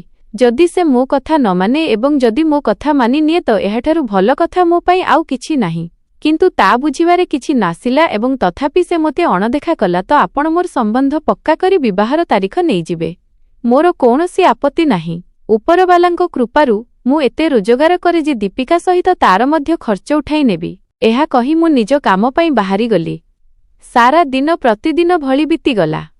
ରାତି ଜଟାରେ ମୁଁ ଘରକୁ ଫେରି ଆସିଲି। ପ୍ରତିଦିନ ଭଳି ମୋ ସ୍ତ୍ରୀର ମନ ଆଜି ବି ଖରାପ ହିଁ ଥିଲା। ମୁଁ ତା ସହିତ ଆଉ ଥରେ କଥା ହୋଇଥିଲି ଏବଂ ତା ପାଖକୁ ଯିବାକୁ ଚେଷ୍ଟା କରିଥିଲି। ତାକୁ ନିଜର ଅବସ୍ଥା ବୁଝାଇବାକୁ ଚାହିଁଥିଲି। ତା ସହିତ ପ୍ରେମରେ କଥା ହୋଇଥିଲି, କିନ୍ତୁ ଏଥର ବି ସେ ମୋତେ ଭୀଷଣ ଭାବରେ ଝାଡ଼ି ଦେଇଥିଲା। ତାର ଏହି କହିବା ଥିଲା ଯେ, ଆପଣଙ୍କୁ ସବୁବେଳେ ଏହି ଜିନିଷର କାହିଁକି ଲାଗିଥାଏ? ଆପଣଙ୍କଠାରୁ ନିଜ ଉପରେ ନିୟନ୍ତ୍ରଣ କାହିଁକି ହୁଏ ନାହିଁ? ଯେତେବେଳେ କି ମୁଁ ତୁରନ୍ତ କହିବାକୁ ଲାଗିଲି ଯେ, ତୁମେ ପାଗଳ ହୋଇଗଲ କି? ତୁମକୁ ମୋର ଅନୁଭବ କାହିଁକି ନାହିଁ? 2 ମାସରୁ ବି ଅଧିକ ହୋଇସାରିଛି, ବରଂ ଏବେ ତ 3 ମାସ ପୂରା ହେବାକୁ ଯାଉଛି। ସେ ରାଗଭରା ଢଙ୍ଗରେ କହିବାକୁ ଲାଗିଲା ଯେ, ହଁ ତ ମୁଁ କ'ଣ କରିବି? ମୋର ମନ ହିଁ ନାହିଁ ଆପଣଙ୍କ ପାଖକୁ ଯିବାର, ସେଥିପାଇଁ ମୋତେ ବାଧ୍ୟ କରନ୍ତୁ ନାହିଁ। ମୋର ମନ ନାହିଁ, ଏହା କହି ସେ ନିଜ ଜାଗାରୁ ଠିଆ ହୋଇଗଲା ଏବଂ ଯିବାକୁ ଲାଗିଲା। ଯେତେବେଳେ ମୁଁ ତାକୁ ଚାହିଁ କହିବାକୁ ଲାଗିଲି ଯେ, ଯଦି ଆଜି ତୁମେ ମୋ ସହିତ ସମ୍ବନ୍ଧ ନ କଲ, ତେବେ ଭଗବାନଙ୍କ ଶପଥ, ମୁଁ ଏହି ସପ୍ତାହରେ ଦ୍ୱିତୀୟ ବିବାହ କରିନେବି। ମୁଁ ତୁମକୁ କୌଣସି ଧୋକା ଦେଉନାହିଁ। ମୁଁ ତୁମକୁ କହୁଛି, ମୁଁ ତୁମଠାରୁ ଲୁଚିକରି ଦ୍ୱିତୀୟ ବିବାହ କରିବି ନାହିଁ। ତୁମକୁ କହି ବିବାହ କରିବି, ଯାହାଦ୍ୱାରା ତୁମକୁ ଅନୁଭବ ହେବ ଯେ ତୁମେ ନିଜେ ନିଜ ହାତରେ ନିଜ ସ୍ୱାମୀକୁ ଦୂର କରୁଛ। ମୋ ପାଖରେ ବିବାହ ପାଇଁ ଜଣେ ଝିଅ ବି ଅଛି ଏବଂ ଅନ୍ୟ ଘର ବି ଅଛି ଯେଉଁଠାରେ ମୁଁ ତାକୁ ରଖିପାରିବି। ମୋ କଥା ଶୁଣି ସେ ତୁରନ୍ତ ବୁଲି ପଡ଼ିଥିଲା ଏବଂ ମୋତେ ଚାହିଁ ହସି କହିବାକୁ ଲାଗିଲା ଯେ, ଚାଲ, ଏହା ତ ବହୁତ ଭଲ କଥା। ଭଲ ହେବ ଆପଣ ଦ୍ୱିତୀୟ ବିବାହ କରିନିଅନ୍ତୁ, କାରଣ ଏହି ଜୀବନରେ ମୋ ପାଖକୁ ଆସିବା ତ ଆପଣଙ୍କ ପାଇଁ ଏବେ ସମ୍ଭବ ନୁହେଁ। ଏତିକି କହି ସେ ରୁମ୍ ଭିତରକୁ ଚାଲିଗଲା। ଏହାର ମାନେ ଏହା ଥିଲା ଯେ ତାକୁ ମୋର ଦ୍ୱିତୀୟ ବିବାହରେ ବି କୌଣସି ଫରକ ପଡ଼ୁନଥିଲା। ସେ ଚାହୁଁଥିଲା ବି ଏହା ହିଁ ଯେ ତାଠାରୁ ଦୂରରେ ରହିବା ପାଇଁ ମୁଁ ଦ୍ୱିତୀୟ ବିବାହ କରିନିଏ। ସେଥିପାଇଁ ତ ତାକୁ କୁଲ୍ ବି ଅନୁତାପ ନଥିଲା ଯେ ତାର ସ୍ୱାମୀ ତାର ଉପସ୍ଥିତିରେ କୌଣସି ଅନ୍ୟ ସ୍ତ୍ରୀ ସହିତ ବିବାହ କରିବାର କଥା କରୁଛି। କିନ୍ତୁ ଏବେ ମୋର ରାଗ ବି ଆକାଶକୁ ଛୁଇଁ ସାରିଥିଲା। ସେଥିପାଇଁ ମୁଁ ଫୋନ୍ ଉଠାଇଲି ଏବଂ ମୋ ମାଙ୍କୁ ଦ୍ୱିତୀୟ ବିବାହ ପାଇଁ କରିଦେଇଥିଲି, କାରଣ ମୁଁ ଏବେ ଏହି ସ୍ତ୍ରୀ ଲୋକଠାରୁ ଭୀଷଣ ଭାବରେ ବିରକ୍ତ ହୋଇସାରିଥିଲି। ଯେଉଁ ମଣିଷକୁ ମୋର କଦର ହିଁ ନାହିଁ, ମୁଁ ସେହି ମଣିଷର କଦର କାହିଁକି କରିବି? ସମୟ ନିଜ ଗତିରେ ଚାଲିବାରେ ଲାଗିଥିଲା। ମଙ୍ଗଳବାର ଦିନ ଥିଲା। ମୋର ବିବାହ ହୋଇଯାଇଥିଲା ଏବଂ ଯେଉଁ ଝିଅ ସହିତ ହୋଇଥିଲା ତାର ନାମ ରେଣୁକା ଥିଲା। ସେ ଅନାଥ ଥିଲା। ତା ମୁଣ୍ଡ ଉପରେ କାହାର ସାହାରା ନଥିଲା ଏବଂ କମ୍ ବୟସର ବି ଥିଲା, କୁଆଁରୀ ବି ଥିଲା। ମୋର ଉଦ୍ଦେଶ୍ୟ ପ୍ରଥମେ ନିଜ ଘରକୁ ଯିବାର ଥିଲା, ଯାହାଦ୍ୱାରା ମୁଁ ମୋ ସ୍ତ୍ରୀ ସହିତ ଏହି ଝିଅକୁ ଭେଟ କରାଇପାରିବି। ଏହାପରେ ଫେରି ଆସିବି। ମୁଁ ତାକୁ ନେଇ ମୋ ସ୍ତ୍ରୀ ପାଖରେ ଭଡ଼ାଘରେ ଚାଲିଗଲି। ଏହି କଥାରୁ ଅଜ୍ଞାତ ଥିଲି ଯେ ଆଜି ମୋ ଉପରେ କିପରି ବିପଦର ପାହାଡ଼ ତୁଟିବାକୁ ଯାଉଥିଲା, କିପରି ମୋ ଆଗରେ ପ୍ରତ୍ୟେକ ସତ୍ୟତା ଉପରୁ ପରଦା ଉଠିବାକୁ ଯାଉଥିଲା, ମୋ ମୁହଁ ଉପରେ କେତେରେ ଥାପଡ଼ ପଡ଼ିବାକୁ ଯାଉଥିଲା। ଏହି କଥା ସତ ଯେ ଯେତେବେଳେ ଆପଣ ପୂରାପୂରି ତଦନ୍ତ ନ କରି ଏବଂ ନିଜ ବାପାମାଙ୍କୁ ଆଗକୁ ବଢ଼ାଇ ସଠିକ୍ ପଦକ୍ଷେପ ନେବା ଆରମ୍ଭ କରିଦିଅନ୍ତି, ତେବେ ଜୀବନ ଏକ ଏପରି ଥାପଡ଼ ଆପଣଙ୍କ ମୁହଁ ଉପରେ ମାରିଦିଏ ଯେ ଆପଣ କେଉଁଠିକାର ରୁହନ୍ତି ନାହିଁ। ସେ ଝିଅ ମୋ ଘରକୁ ଯିବାକୁ କୁଣ୍ଠାବୋଧ କରୁଥିଲା। ତାର ପ୍ରତ୍ୟେକ ଢଙ୍ଗରୁ ଜଣାପଡ଼ୁଥିଲା ଯେ ସେ ମୋ ସହିତ ଯିବାକୁ ଚାହୁଁନଥିଲା। ନିଶ୍ଚିତ ଭାବରେ ସେ ମୋର ପ୍ରଥମ ସ୍ତ୍ରୀ ସହିତ ଭେଟ କରିବାକୁ ଚାହୁଁନଥିଲା, କିନ୍ତୁ ମୁଁ ଏପରି ଚାହୁଁନଥିଲି। ମୋର ଦୀପିକା ସହିତ ଲକ୍ଷେ ଝଗଡ଼ା ଠିକ୍ ଥିଲା, ମାତ୍ର ମୁଁ ତାକୁ ସେହି ଜାଗା ଦେବାକୁ ଚାହୁଁଥିଲି ଯାହା ତାର ଥିଲା। ମୁଁ ଜବରଦସ୍ତି ନିଜ ସହିତ ଏହି ଝିଅକୁ ଏଠାକୁ ନେଇ ଆସିଥିଲି। ମୋ ମା ବି ମୋତେ ବୁଝାଇଥିଲେ, କିନ୍ତୁ ମୁଁ ଅଟକି ନଥିଲି। ମୁଁ ଯେମିତି ଗାଡ଼ିରୁ ଓହ୍ଲାଇଲି ତ ମୋର ଦ୍ୱିତୀୟ ସ୍ତ୍ରୀ ମୋ ହାତ ଧରି କହିବାକୁ ଲାଗିଲା ଯେ ଆପଣ ମୋତେ ଭିତରକୁ ନିଅନ୍ତୁ ନାହିଁ, ଆପଣଙ୍କ ସ୍ତ୍ରୀର ମନ ଖରାପ ହୋଇଯିବ। ଆପଣ ପ୍ଲିଜ୍ ମୋତେ ନେଇ ଯାଆନ୍ତୁ ନାହିଁ, ମୁଁ ଏଇଠି ବସି ରହୁଛି। ଆପଣ ବସ୍ ତାଙ୍କୁ କହିକରି ଆସିଯାଆନ୍ତୁ ଯେ ଆପଣ ବିବାହ କରି ସାରିଛନ୍ତି। ମୋର ଭିତରକୁ ଯିବା ବହୁତ କଷ୍ଟଦାୟକ ସାବ୍ୟସ୍ତ ହେବ। ଆପଣ ଏହି କଥା କାହିଁକି ବୁଝୁନାହାନ୍ତି? ଯେତେବେଳେ କି ମୁଁ ତାକୁ ଚାହିଁ କହିବାକୁ ଲାଗିଲି, ତୁମେ ମୋର ଦ୍ୱିତୀୟ ସ୍ତ୍ରୀ, ମୁଁ ତୁମକୁ ସେହି ଇଜ୍ଜତ ଦେବାକୁ ଚାହୁଁଛି ଯାହା ଦୀପିକାର ଅଛି, ଏବଂ ମୁଁ ଦୀପିକାକୁ ବି ତାର ହକ୍ ଦେବାକୁ ଚାହୁଁଛି, ତାର ମୁକାମ ଦେବାକୁ ଚାହୁଁଛି ଯାହା ତାର ଅଛି। ଭଲ ହେବ, ତୁମେ ଡର ନାହିଁ, ମୁଁ ତୁମ ସାଥିରେ ଅଛି। ଏହା କହି ମୁଁ ତାର ହାତ ଧରି ନେଇଥିଲି ଏବଂ ତାକୁ ନେଇ ଘର ଭିତରେ ପ୍ରବେଶ କଲି। ମୁଁ ଯେମିତି ରୁମ୍ ପାଖକୁ ଆସିଲି, ମୋ ସ୍ତ୍ରୀ କବାଟ ପାଖରେ ହିଁ ଠିଆ ହୋଇଥିଲା। ମୁଁ ତାକୁ ଚାହିଁ କହିବାକୁ ଲାଗିଲି, କେତେ ଦିନରୁ ମୁଁ ତୁମକୁ ମୋର କଷ୍ଟ ପାଇଁ କହୁଥିଲି, ତୁମ ଉପରେ ନିଜର ଅବସ୍ଥା ଜାହିର କରୁଥିଲି, ଯଦିଓ ମୁଁ କେବେ ଏହା ଭାବି ନଥିଲି ଯେ ତୁମ ସହିତ ଏହିପରି କଥା ଏତେ ଖୋଲା ଢଙ୍ଗରେ କରିବି। ମୁଁ ତୁମକୁ ସେହି କଥା କହିଲି, କିନ୍ତୁ ଏହା ସତ୍ତ୍ୱେ ବି ତୁମେ ମୋର କଦର କଲନାହିଁ। ତୁମ ପାଇଁ ତ ତୁମର ଅସ୍ତିତ୍ୱ ଅଧିକ ଜରୁରୀ ଥିଲା। ସ୍ତ୍ରୀର ମର୍ଜି ନୁହେଁ, ସ୍ୱାମୀର ତ ତୁମ ନଜରରେ କୌଣସି ଗୁରୁତ୍ୱ ହିଁ ନଥିଲା। ସେଥିପାଇଁ ମୁଁ ତୁମ କହିବା ଉପରେ ଦ୍ୱିତୀୟ ବିବାହ କରିନେଇଛି। ଏହି କଥା କହି ମୁଁ ତୁମକୁ କଷ୍ଟ ଦେବାକୁ ଚାହୁଁନାହିଁ, ବରଂ ଏହି କଥାର ଅନୁଭବ କରାଇବାକୁ ଚାହୁଁଛି ଯେ ତୁମେ ମୋ ପାଇଁ ଜରୁରୀ ଏବଂ ସବୁବେଳେ ରହିବ। ତୁମେ ଏହି ଘରେ ରହିବ ଏବଂ ମୋର ଦ୍ୱିତୀୟ ସ୍ତ୍ରୀ ରେଣୁକା ମୋ ମାଙ୍କ ଘରେ ରହିବ। କଣ ତୁମର କୌଣସି ଆପତ୍ତି ଅଛି? ମୁଁ ଆଗକୁ ଆଉ କିଛି କୁହେ, ଏହା ପୂର୍ବରୁ ହିଁ ସେ ପଛକୁ ବୁଲିଲା। ମୋର ଦ୍ୱିତୀୟ ସ୍ତ୍ରୀକୁ ଦେଖି ଜୋରରେ ହସିବାକୁ ଲାଗିଥିଲା ଏବଂ ସେ ମୋତେ ଚାହିଁ କହିବାକୁ ଲାଗିଲା ଯେ ଆପଣଙ୍କୁ ଜଣାଅଛି କି ମୁଁ ଆପଣଙ୍କୁ ନିଜ ପାଖକୁ କାହିଁକି ଆସିବାକୁ ଦେଉନଥିଲି। ଯେତେବେଳେ କି ମୁଁ ତୁରନ୍ତ କହିବାକୁ ଲାଗିଲି ଯେ ଏହି ପ୍ରଶ୍ନ ତ ମୁଁ ତୁମକୁ ଅନେକ ଥର କରିସାରିଛି, ମାତ୍ର ତୁମେ ସବୁବେଳେ ଗୋଟିଏ କଥା କହୁଛୁ ଯେ ତୁମର ମନ ନାହିଁ, ତୁମେ ବିରକ୍ତ ହୋଇସାରିଛ। ତୁମ ପାଇଁ ମୋର ଇଚ୍ଛା କେବଳ ହବ ସଟେ, ତ ମୁଁ କଣ କରିଥାନ୍ତି? ମୁଁ ବିବାହ କରିନେଲି କାରଣ ମୁଁ କୌଣସି ଭୁଲ କାମ କରିବାକୁ ଚାହୁଁନଥିଲି। ମୋ କଥା ଶୁଣି ଦୀପିକା କିଛି ସମୟ ପର୍ଯ୍ୟନ୍ତ ନୀରବ ରହିଥିଲା ଏବଂ ତାପରେ ହଠାତ୍ କାନ୍ଦିବାକୁ ଲାଗିଲା। ତାର ଏହିପରି କାନ୍ଦିବା ମୋତେ ବହୁତ ଅଜବ ଲାଗିଲା। ସେ ନିଜେ ନିଜକୁ କହିଥିଲା ଯେ ମୁଁ ଦ୍ୱିତୀୟ ବିବାହ କରିନିଏ, ତେବେ ସେ ଏହିପରି କାହିଁକି କାନ୍ଦୁଥିଲା? ହଠାତ୍ ସେ ଆଣ୍ଠୁମାଡ଼ି ବସିଗଲା ଏବଂ ନିଜ ବାଳକୁ ଜୋରରେ ଛିଣ୍ଡାଇବାକୁ ଲାଗିଲା।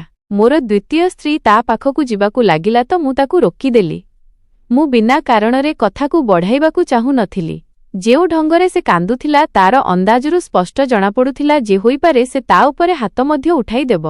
ମୁଁ ହିଁ ତା ପାଖକୁ ଗଲି ଏବଂ ତାର ହାତକୁ ଚୁମ୍ବନ କରି କହିବାକୁ ଲାଗିଲି ଯେ ତୁମେ କାନ୍ଦୁଛ କାହିଁକି? କଣ ହୋଇଛି? ଯେତେବେଳେ କି ସେ ନାରେ ମୁଣ୍ଡ ହଲାଇ କହିଲା ଯେ ମୁଁ ଆପଣଙ୍କୁ କହିପାରିବି ନାହିଁ। ଯଦି ମୁଁ ଆପଣଙ୍କୁ କହିଦେଲି ତ ଆପଣଙ୍କର ବିଶ୍ୱାସ, ଆପଣଙ୍କର ମମତା ସବୁକିଛି ହରାଇଦେବି।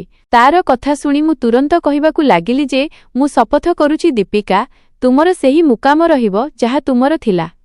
ମୋତେ କୁହ କଣ ହୋଇଛି? କିଛି ମୁହୂର୍ତ୍ତ ସେ ନୀରବ ରହିଥିଲା ଏବଂ ତାପରେ ମୁଣ୍ଡ ନୁଆଇଁ କହିବାକୁ ଲାଗିଲା, ସତ କହିଦେବି ତ କେଉଁଟା ସବୁକିଛି ପୂର୍ବ ଭଳି ହୋଇଯିବ। ଆପଣ ତ ଦ୍ୱିତୀୟ ବିବାହ କରି ହିଁ ସାରିଛନ୍ତି, ସେ ବି ଏକ କମ୍ ବୟସର ଝିଅ ସହିତ। ମୋର କୌଣସି ଅସ୍ତିତ୍ୱ ରହିଲା ନାହିଁ, ମୋତେ ମରିଯିବା ଉଚିତ। ସେ ଉଠି ରୋଷେଇ ଘର ପଟକୁ ଯିବାକୁ ଲାଗିଥିଲା ଯେତେବେଳେ ମୁଁ ହଠାତ୍ ତାକୁରେ ଝୁଣିଦେଲି ଏବଂ ତାକୁ କାନ୍ଥରେ ଲଗାଇ କହିବାକୁ ଲାଗିଲି ଯେ ଅଯଥା କାର୍ଯ୍ୟକଳାପ କର ନାହିଁ ମୋ ସହିତ। ଏତିକି କୁହ ଯେ ତୁମେ କାହିଁକି କାନ୍ଦୁଛ, ଯେତେବେଳେ ତୁମେ ନିଜେ ଏହି ଜିନିଷ ପାଇଁ ଇଆର ଥିଲ। ତୁମେ ଚାହୁଁଥିଲ ଯେ ମୁଁ ଦ୍ୱିତୀୟ ବିବାହ କରିନିଏ, ତେବେ ଏବେ ଏସବୁ କାହିଁକି? ମୋ କଥା ଶୁଣି ସେ କିଛି ସମୟ ତ ନୀରବ ରହିଥିଲା ଏବଂ ତାପରେ ମୁଣ୍ଡ ନୁଆଁଇ କହିଲା, ଏହି ସବୁ ମୋତେ ଜଣେ ତାନ୍ତ୍ରିକ ବାବା କରିବା ପାଇଁ କହିଥିଲେ। ମୁଁ କହିଲି, କିଏ ତାନ୍ତ୍ରିକ ବାବା ଏବଂ ସେ ଏପରି କାହିଁକି କହିବେ? କେଉଁଠାକୁ ଯାଇଥିଲ ତୁମେ? ତ ସେ କିଛି ସମୟ ନୀରବ ରହିଥିଲା ଏବଂ ତାପରେ ପୁଣି ଥରେ ନିଢାଳ ହୋଇ ଜମିନ ଉପରେ ବସିଗଲା। ଯେତେବେଳେ କି ମୁଁ ଏବେ ଟିକିଏ ଦୂରରେ ଠିଆ ହୋଇଯାଇଥିଲି, ସେ ହଜିଲା ହଜିଲା ଢଙ୍ଗରେ କହିଲା, 3 ମାସ ପୂର୍ବେ ହଠାତ୍ ଆମ କବାଟରେ ଜଣେ ତାନ୍ତ୍ରିକ ବାବା ଆସିଥିଲେ। ତାଙ୍କ ହାତରେ ବହୁତ ସାରା ମାଳା ଥିଲା। ସେ ବହୁତ ସାରା ମାଳା ନିଜ ଗଳାରେ ପିନ୍ଧିଥିଲେ। ତାଙ୍କ ହାତରେ ଏକ ଅଜବ ଧୁନି ଥିଲା। କବାଟ ବାଡ଼େଇ ସେ ମୋତେ ବାହାରକୁ ଡାକିଲେ ଏବଂ କହିବାକୁ ଲାଗିଲେ ଯେ ଯାଅ ଭିତରୁ ଲୁଣ ନେଇ ଆସ। ମୁଁ ତୁରନ୍ତ ଲୁଣ ନେଇ ଆସିଥିଲି। ସେ ମୋ ଆଖିରେ ସେହି ଲୁଣକୁ ଛିଟିକାଇ ମୋ ଆଗରେ କଲେ ଏବଂ ମୋତେ କହିବାକୁ ଲାଗିଲେ ଯେ ଏହାକୁ ଚାଟିଦିଅ। ତ ମୁଁ ଟିକିଏ ଡରିଯାଇଥିଲି, କିନ୍ତୁ ତାପରେ ମୁଁ ତାଙ୍କ କହିବା ଉପରେ ସେହି କଲି ଏବଂ ସେହି ଲୁଣ ଚିନି ହୋଇଯାଇଥିଲା। ଏହା ସେ କିପରି କଲେ ମୁଁ ଜାଣିନଥିଲି। ମୋତେ ତୁରନ୍ତ ତାଙ୍କ କଥା ଉପରେ ବିଶ୍ୱାସ ହୋଇଗଲା। ସେ ମୋତେ କହିବାକୁ ଲାଗିଲେ ଯେ ତୁମ ସହିତ କିଛି ଅସୁବିଧା ଅଛି ଏବଂ ତୁମେ ଉଦାସ ଅଛ। ମୋତେ କାରଣ କୁହ। ମୁଁ କିଛି ସମୟ ନୀରବରେ ଠିଆ ରହିଥିଲି ଏବଂ ତାପରେ ତାଙ୍କୁ କହିଦେଲି ଯେ ମୋର ବିବାହକୁ 1.5 ବର୍ଷ ହୋଇଗଲାଣି, କିନ୍ତୁ ଆମ ଘରେ ଏପର୍ଯ୍ୟନ୍ତ ସନ୍ତାନର ଖୁସି ଆସିନାହିଁ। ତ ସେ କହିବାକୁ ଲାଗିଲେ ଯେ ତୁମର ଏବଂ ତୁମ ସ୍ୱାମୀଙ୍କର ସମ୍ବନ୍ଧ କିପରି ଅଛି। ମୁଁ ତାଙ୍କୁ କହିଲି ଯେ ମୋର ସ୍ୱାମୀ ମୂଲିଆ ଅଟନ୍ତି, ମାତ୍ର ମୋର ସବୁ ଇଚ୍ଛା ପୂରା କରନ୍ତି। ମୋର ପ୍ରତ୍ୟେକ ଖୁସିରେ ମୋ ସାଥିରେ ଥାଆନ୍ତି, ମୋର ଦୁଃଖରେ ମୋ ସାଥିରେ ଥାଆନ୍ତି। କେବେ ସେ ମୋ ଉପରେ ସନ୍ତାନ ପାଇଁ ଚାପ ପକାଇ ନାହାନ୍ତି। ମୁଁ ତାଙ୍କୁ ବହୁତ ଭଲ ପାଏ। ମୋ କଥା ଶୁଣି ସେ ବାବା କହିବାକୁ ଲାଗିଲେ, ଯଦି ତୁମେ ସନ୍ତାନ ଚାହୁଁଛ ତ ନିଜ ସ୍ୱାମୀଙ୍କଠାରୁ ଦୂର ହୋଇଯାଅ। ତାଙ୍କୁ ସେହି ଖୁସି ଦିଅ ନାହିଁ ଯାହା ସେ ଚାହୁଁଛନ୍ତି। ତେବେ ହିଁ ତୁମ ଘରେ ସନ୍ତାନ ହେବ। ସେ ମୋତେ ଗୋଟିଏ ଟୋଟକା ଅନ୍ଧବିଶ୍ୱାସଜନିତ କାର୍ଯ୍ୟ କରିବା ପାଇଁ କହିଥିଲେ। ମୁଁ ନିଜ ଚାରିଆଡ଼େ ମହମବତୀ ଏବଂ ଦୀପକ ଜାଳୁଥିଲି ଯେପରି ସେ କହିଥିଲେ। ସେ କହିଥିଲେ ଯେ ଏପରି କରିବା ଦ୍ୱାରା ତୁମ ଘରେ 4 କିମ୍ବା 5 ମାସ ପରେ ସନ୍ତାନର ଖୁସି ଆସିଯିବ। ମାତ୍ର ମୁଁ କ'ଣ ଜାଣିଥିଲି ଯେ ମୋ ଘରେ ଏତେ ବଡ଼ ବିପଦ ଆସିଯିବ। ମୁଁ ବହୁତ ହିଁ ଲଜ୍ଜିତ ଅଛି। ମୁଁ ସେହି ତାନ୍ତ୍ରିକ ବାବାଙ୍କ ଉପରେ ବିଶ୍ୱାସ କଲି, କିନ୍ତୁ ଆପଣଙ୍କ ଉପରେ ନୁହେଁ। ମୁଁ ଆପଣଙ୍କ କଥା ଶୁଣିଲି ନାହିଁ ଏବଂ ଆପଣଙ୍କୁ ଅଣଦେଖା କଲି। ମୋର ଭଗବାନ ମୋତେ ତାର ଦଣ୍ଡ ଦେଇଛନ୍ତି। ମୋତେ କ୍ଷମା କରିଦିଅନ୍ତୁ। ମୁଁ ବହୁତ ହିଁ ବଡ଼ ଭୁଲ କରିଛି। ଯେତେବେଳେ କି ମୁଁ ମୋ ସ୍ତ୍ରୀକୁ ଦଙ୍ଗ ହୋଇ ଚାହୁଁଥିଲି, ମୋର ସବୁ ଭୁଲ ବୁଝାମଣା ଧୀରେ ଧୀରେ ଠିକ୍ ହେବାକୁ ଲାଗିଥିଲା। ସେ ଆଗକୁ କହିବାକୁ ଲାଗିଲା, ସେହିଦିନ ଯେତେବେଳେ ଆପଣ ଆସିଥିଲେ ଏବଂ ଆପଣଙ୍କୁ ଘରୁ ସ୍ତ୍ରୀ ଲୋକଙ୍କର ଚିତ୍କାର ଶବ୍ଦ ଆସୁଥିଲା, ସେସବୁ ଏକ ଟୋଟକାର ଅବସ୍ଥାରେ ହୋଇଥିଲା। ସେ ମୋତେ କଳା ଯାଦୁ କରାଉଥିଲେ, ଯାହା ମାଧ୍ୟମରେ ମୁଁ ଆପଣଙ୍କୁ ନିଜ ବଶରେ କରି ନେଇଥାନ୍ତି। ମୋର ସେହି ମନ୍ତ୍ର ପୂରା ହୋଇନଥିଲା ଯେ ଆପଣ ଘରେ ପହଞ୍ଚିଗଲେ ଏବଂ ସବୁକିଛି ଅଧୁରା ରହିଗଲା। ଅନେକ ସମୟରେ ମୁଁ ସେହି ବାବାଙ୍କ ପାଖକୁ ଯାଉ ରହୁଥିଲି। ମୁଁ ତାଙ୍କର ଭକ୍ତ ହୋଇଯାଇଥିଲି, କିନ୍ତୁ ମୋତେ ଏବେ ଅନୁଭବ ହେଲା ଯେ ଏସବୁ ଅଯଥା କଥା। ଯାହା ବି ହେବାର ଥାଏ ଉପରବାଲାଙ୍କ ଇଚ୍ଛାରେ ହୁଏ। ଯଦି ମୁଁ ଆପଣଙ୍କୁ ନିଜ ବଶରେ କରୁଥାନ୍ତି ତ ଏପର୍ଯ୍ୟନ୍ତ ମୋ ଘରେ ସନ୍ତାନ ବି ହୋଇସାରିଥାନ୍ତେ ଏବଂ ଆପଣ ମୋତେ ଛାଡ଼ି ନଥାନ୍ତେ। ବରଂ ଆପଣ ତ ଏବେ ଦ୍ୱିତୀୟ ବିବାହ ବି କରିସାରିଛନ୍ତି। ଏତିକି କହି ସେ କାନ୍ଦିବାକୁ ଲାଗିଥିଲା। ଯେତେବେଳେ କି ତା କଥା ଶୁଣି ମୁଁ ଗଭୀର ନିଶ୍ୱାସ ନେଲି। ସନ୍ତାନର ଇଚ୍ଛା ମୋତେ ବି ନିଶ୍ଚୟ ଥିଲା, କିନ୍ତୁ ମୁଁ ଏତେ ପାଗଳ ନଥିଲି ଯେ ନିଜ ସ୍ତ୍ରୀକୁ ଅସୁବିଧାରେ ପକାନ୍ତି। ମୁଁ ହଲ୍ ତାକୁ କିଛି କହିଲି ନାହିଁ ଏବଂ ତାକୁ ଏକା ଛାଡ଼ି ରେଣୁକାକୁ ନେଇ ଘରକୁ ଆସିଗଲି। ମୋ ପାଖରେ ଦୀପିକାର ପାଗଳାମି ପାଇଁ କୌଣସି ଉତ୍ତର ନଥିଲା। ସମୟ ଧୀରେ ଧୀରେ ବିତିବାକୁ ଲାଗିଲା। ମୋର ଦ୍ୱିତୀୟ ସ୍ତ୍ରୀକୁ ମୋ ଘରକୁ ଆସିବାକୁ 3 ମାସ ହେବାକୁ ଯାଉଥିଲା ଏବଂ ତାକୁ ସନ୍ତାନର ଖୁସି ବି ମିଳିଯାଇଥିଲା। ଯେତେବେଳେ କି ମୋର ପ୍ରଥମ ସ୍ତ୍ରୀ ଏପର୍ଯ୍ୟନ୍ତ ମୋତେ ସନ୍ତାନର ଖୁସି ଦେଇପାରି ନଥିଲା। ମାତ୍ର ମୁଁ ତାକୁ ବହୁତ ଭଲ ପାଏ କାରଣ ସେ ବହୁତ ଭାବୁକ। ମାତ୍ର ସେ ଧୀରେ ଧୀରେ ପାଗଳ ହେଉଥିଲା। ଅଜବ ଅଜବ କାର୍ଯ୍ୟକଳାପ କରିବାକୁ ଲାଗିଥିଲା। ମୁଁ ତାକୁ ଭଲ ପାଏ। ସପ୍ତାହରେ 3 ଦିନ ତା ପାଖକୁ ଯାଏ, ତାର ଚିକିତ୍ସା କରାଏ, କିନ୍ତୁ କୌଣସି ଲାଭ ହେଲା ନାହିଁ। ବାବାଙ୍କ କଥାର ପ୍ରଭାବ ତା ମୁଣ୍ଡ ଉପରେ ଏତେ ଅଧିକ ହୋଇଗଲା ଯେ ସେ ନିଜ ଅବସ୍ଥାକୁ ପୂରାପୂରି ଖରାପ କରିନେଲା। ଉପରବାଲା ମୋତେ ଦ୍ୱିତୀୟ ସ୍ତ୍ରୀରୁ ସନ୍ତାନ ଦେଇଥିଲେ। ମାତ୍ର ମୋର ପ୍ରଥମ ସ୍ତ୍ରୀ ପୂରାପୂରି ପାଗଳ ହୋଇଗଲା ଏବଂ ବାଧ୍ୟ ହୋଇ ମୋତେ ତାକୁ ପାଗଳାଶ୍ରମରେ ଭର୍ତ୍ତି କରାଇବାକୁ ପଡ଼ିଲା, ଯେଉଁଠାରେ ତାର ଚିକିତ୍ସା ଚାଲିଛି। ମୁଁ ତାକୁ କେବେ କେବେ ଭେଟିବାକୁ ଯାଏ, ମାତ୍ର ତାର ଅବସ୍ଥା ଆଜି ବି ଠିକ୍ ନାହିଁ। ସେ ନିଜ ଜୀବନ ନିଜ ହାତରେ ନଷ୍ଟ କରିଛି ଏବଂ ତାର ନିର୍ଦ୍ଦୋଷତାର ଫାଇଦା ସେହି ତାନ୍ତ୍ରିକ ବାବା ଉଠାଇଛି, ଯିଏ ତାକୁ ବୋକା ବନାଇଲା। ମୁଁ ନିଜ ଜୀବନରେ ଏହି ଶିକ୍ଷା ପାଇଛି ଯେ ଉପରବାଲାଙ୍କ ଉପରେ ସବୁବେଳେ ଭରସା କରିବା ଉଚିତ, ତାଙ୍କ ଛଡ଼ା କାହା ଉପରେ ନୁହେଁ, କାରଣ ଉପରବାଲାଙ୍କ ଉପରେ ଭରସା କରିବାରେ ହିଁ ଶକ୍ତି ଥାଏ। କିନ୍ତୁ ଏହିପରି ଲୋକଙ୍କଠାରୁ ସାବଧାନ ରହିବା ଉଚିତ ଯେଉଁମାନେ ଆପଣଙ୍କ ଘରକୁ ବରବାଦ କରିବା ପାଇଁ ଆପଣଙ୍କୁ ବାଧ୍ୟ କରିଦିଅନ୍ତି। ବନ୍ଧୁଗଣ, ଆଶା କରୁଛି ଆପଣଙ୍କୁ ଆମର କାହାଣୀ ପସନ୍ଦ ଆସିଥିବ। କାହାଣୀ ପସନ୍ଦ ଆସିଛି ତେବେ ଭିଡିଓକୁ ଲାଇକ୍ କରନ୍ତୁ। ଚ୍ୟାନେଲରେ ନୂଆ ଅଛନ୍ତି ତେବେ ଚ୍ୟାନେଲକୁ ସବସ୍କ୍ରାଇବ୍ କରନ୍ତୁ ଏବଂ ନୋଟିଫିକେସନ ବେଲକୁ ନିଶ୍ଚୟ ଦବାନ୍ତୁ, ଯାହାଦ୍ୱାରା ପରବର୍ତ୍ତୀ ଅପଡେଟ୍ ସବୁଠାରୁ ପ୍ରଥମେ ଆପଣଙ୍କୁ ମିଳିବ।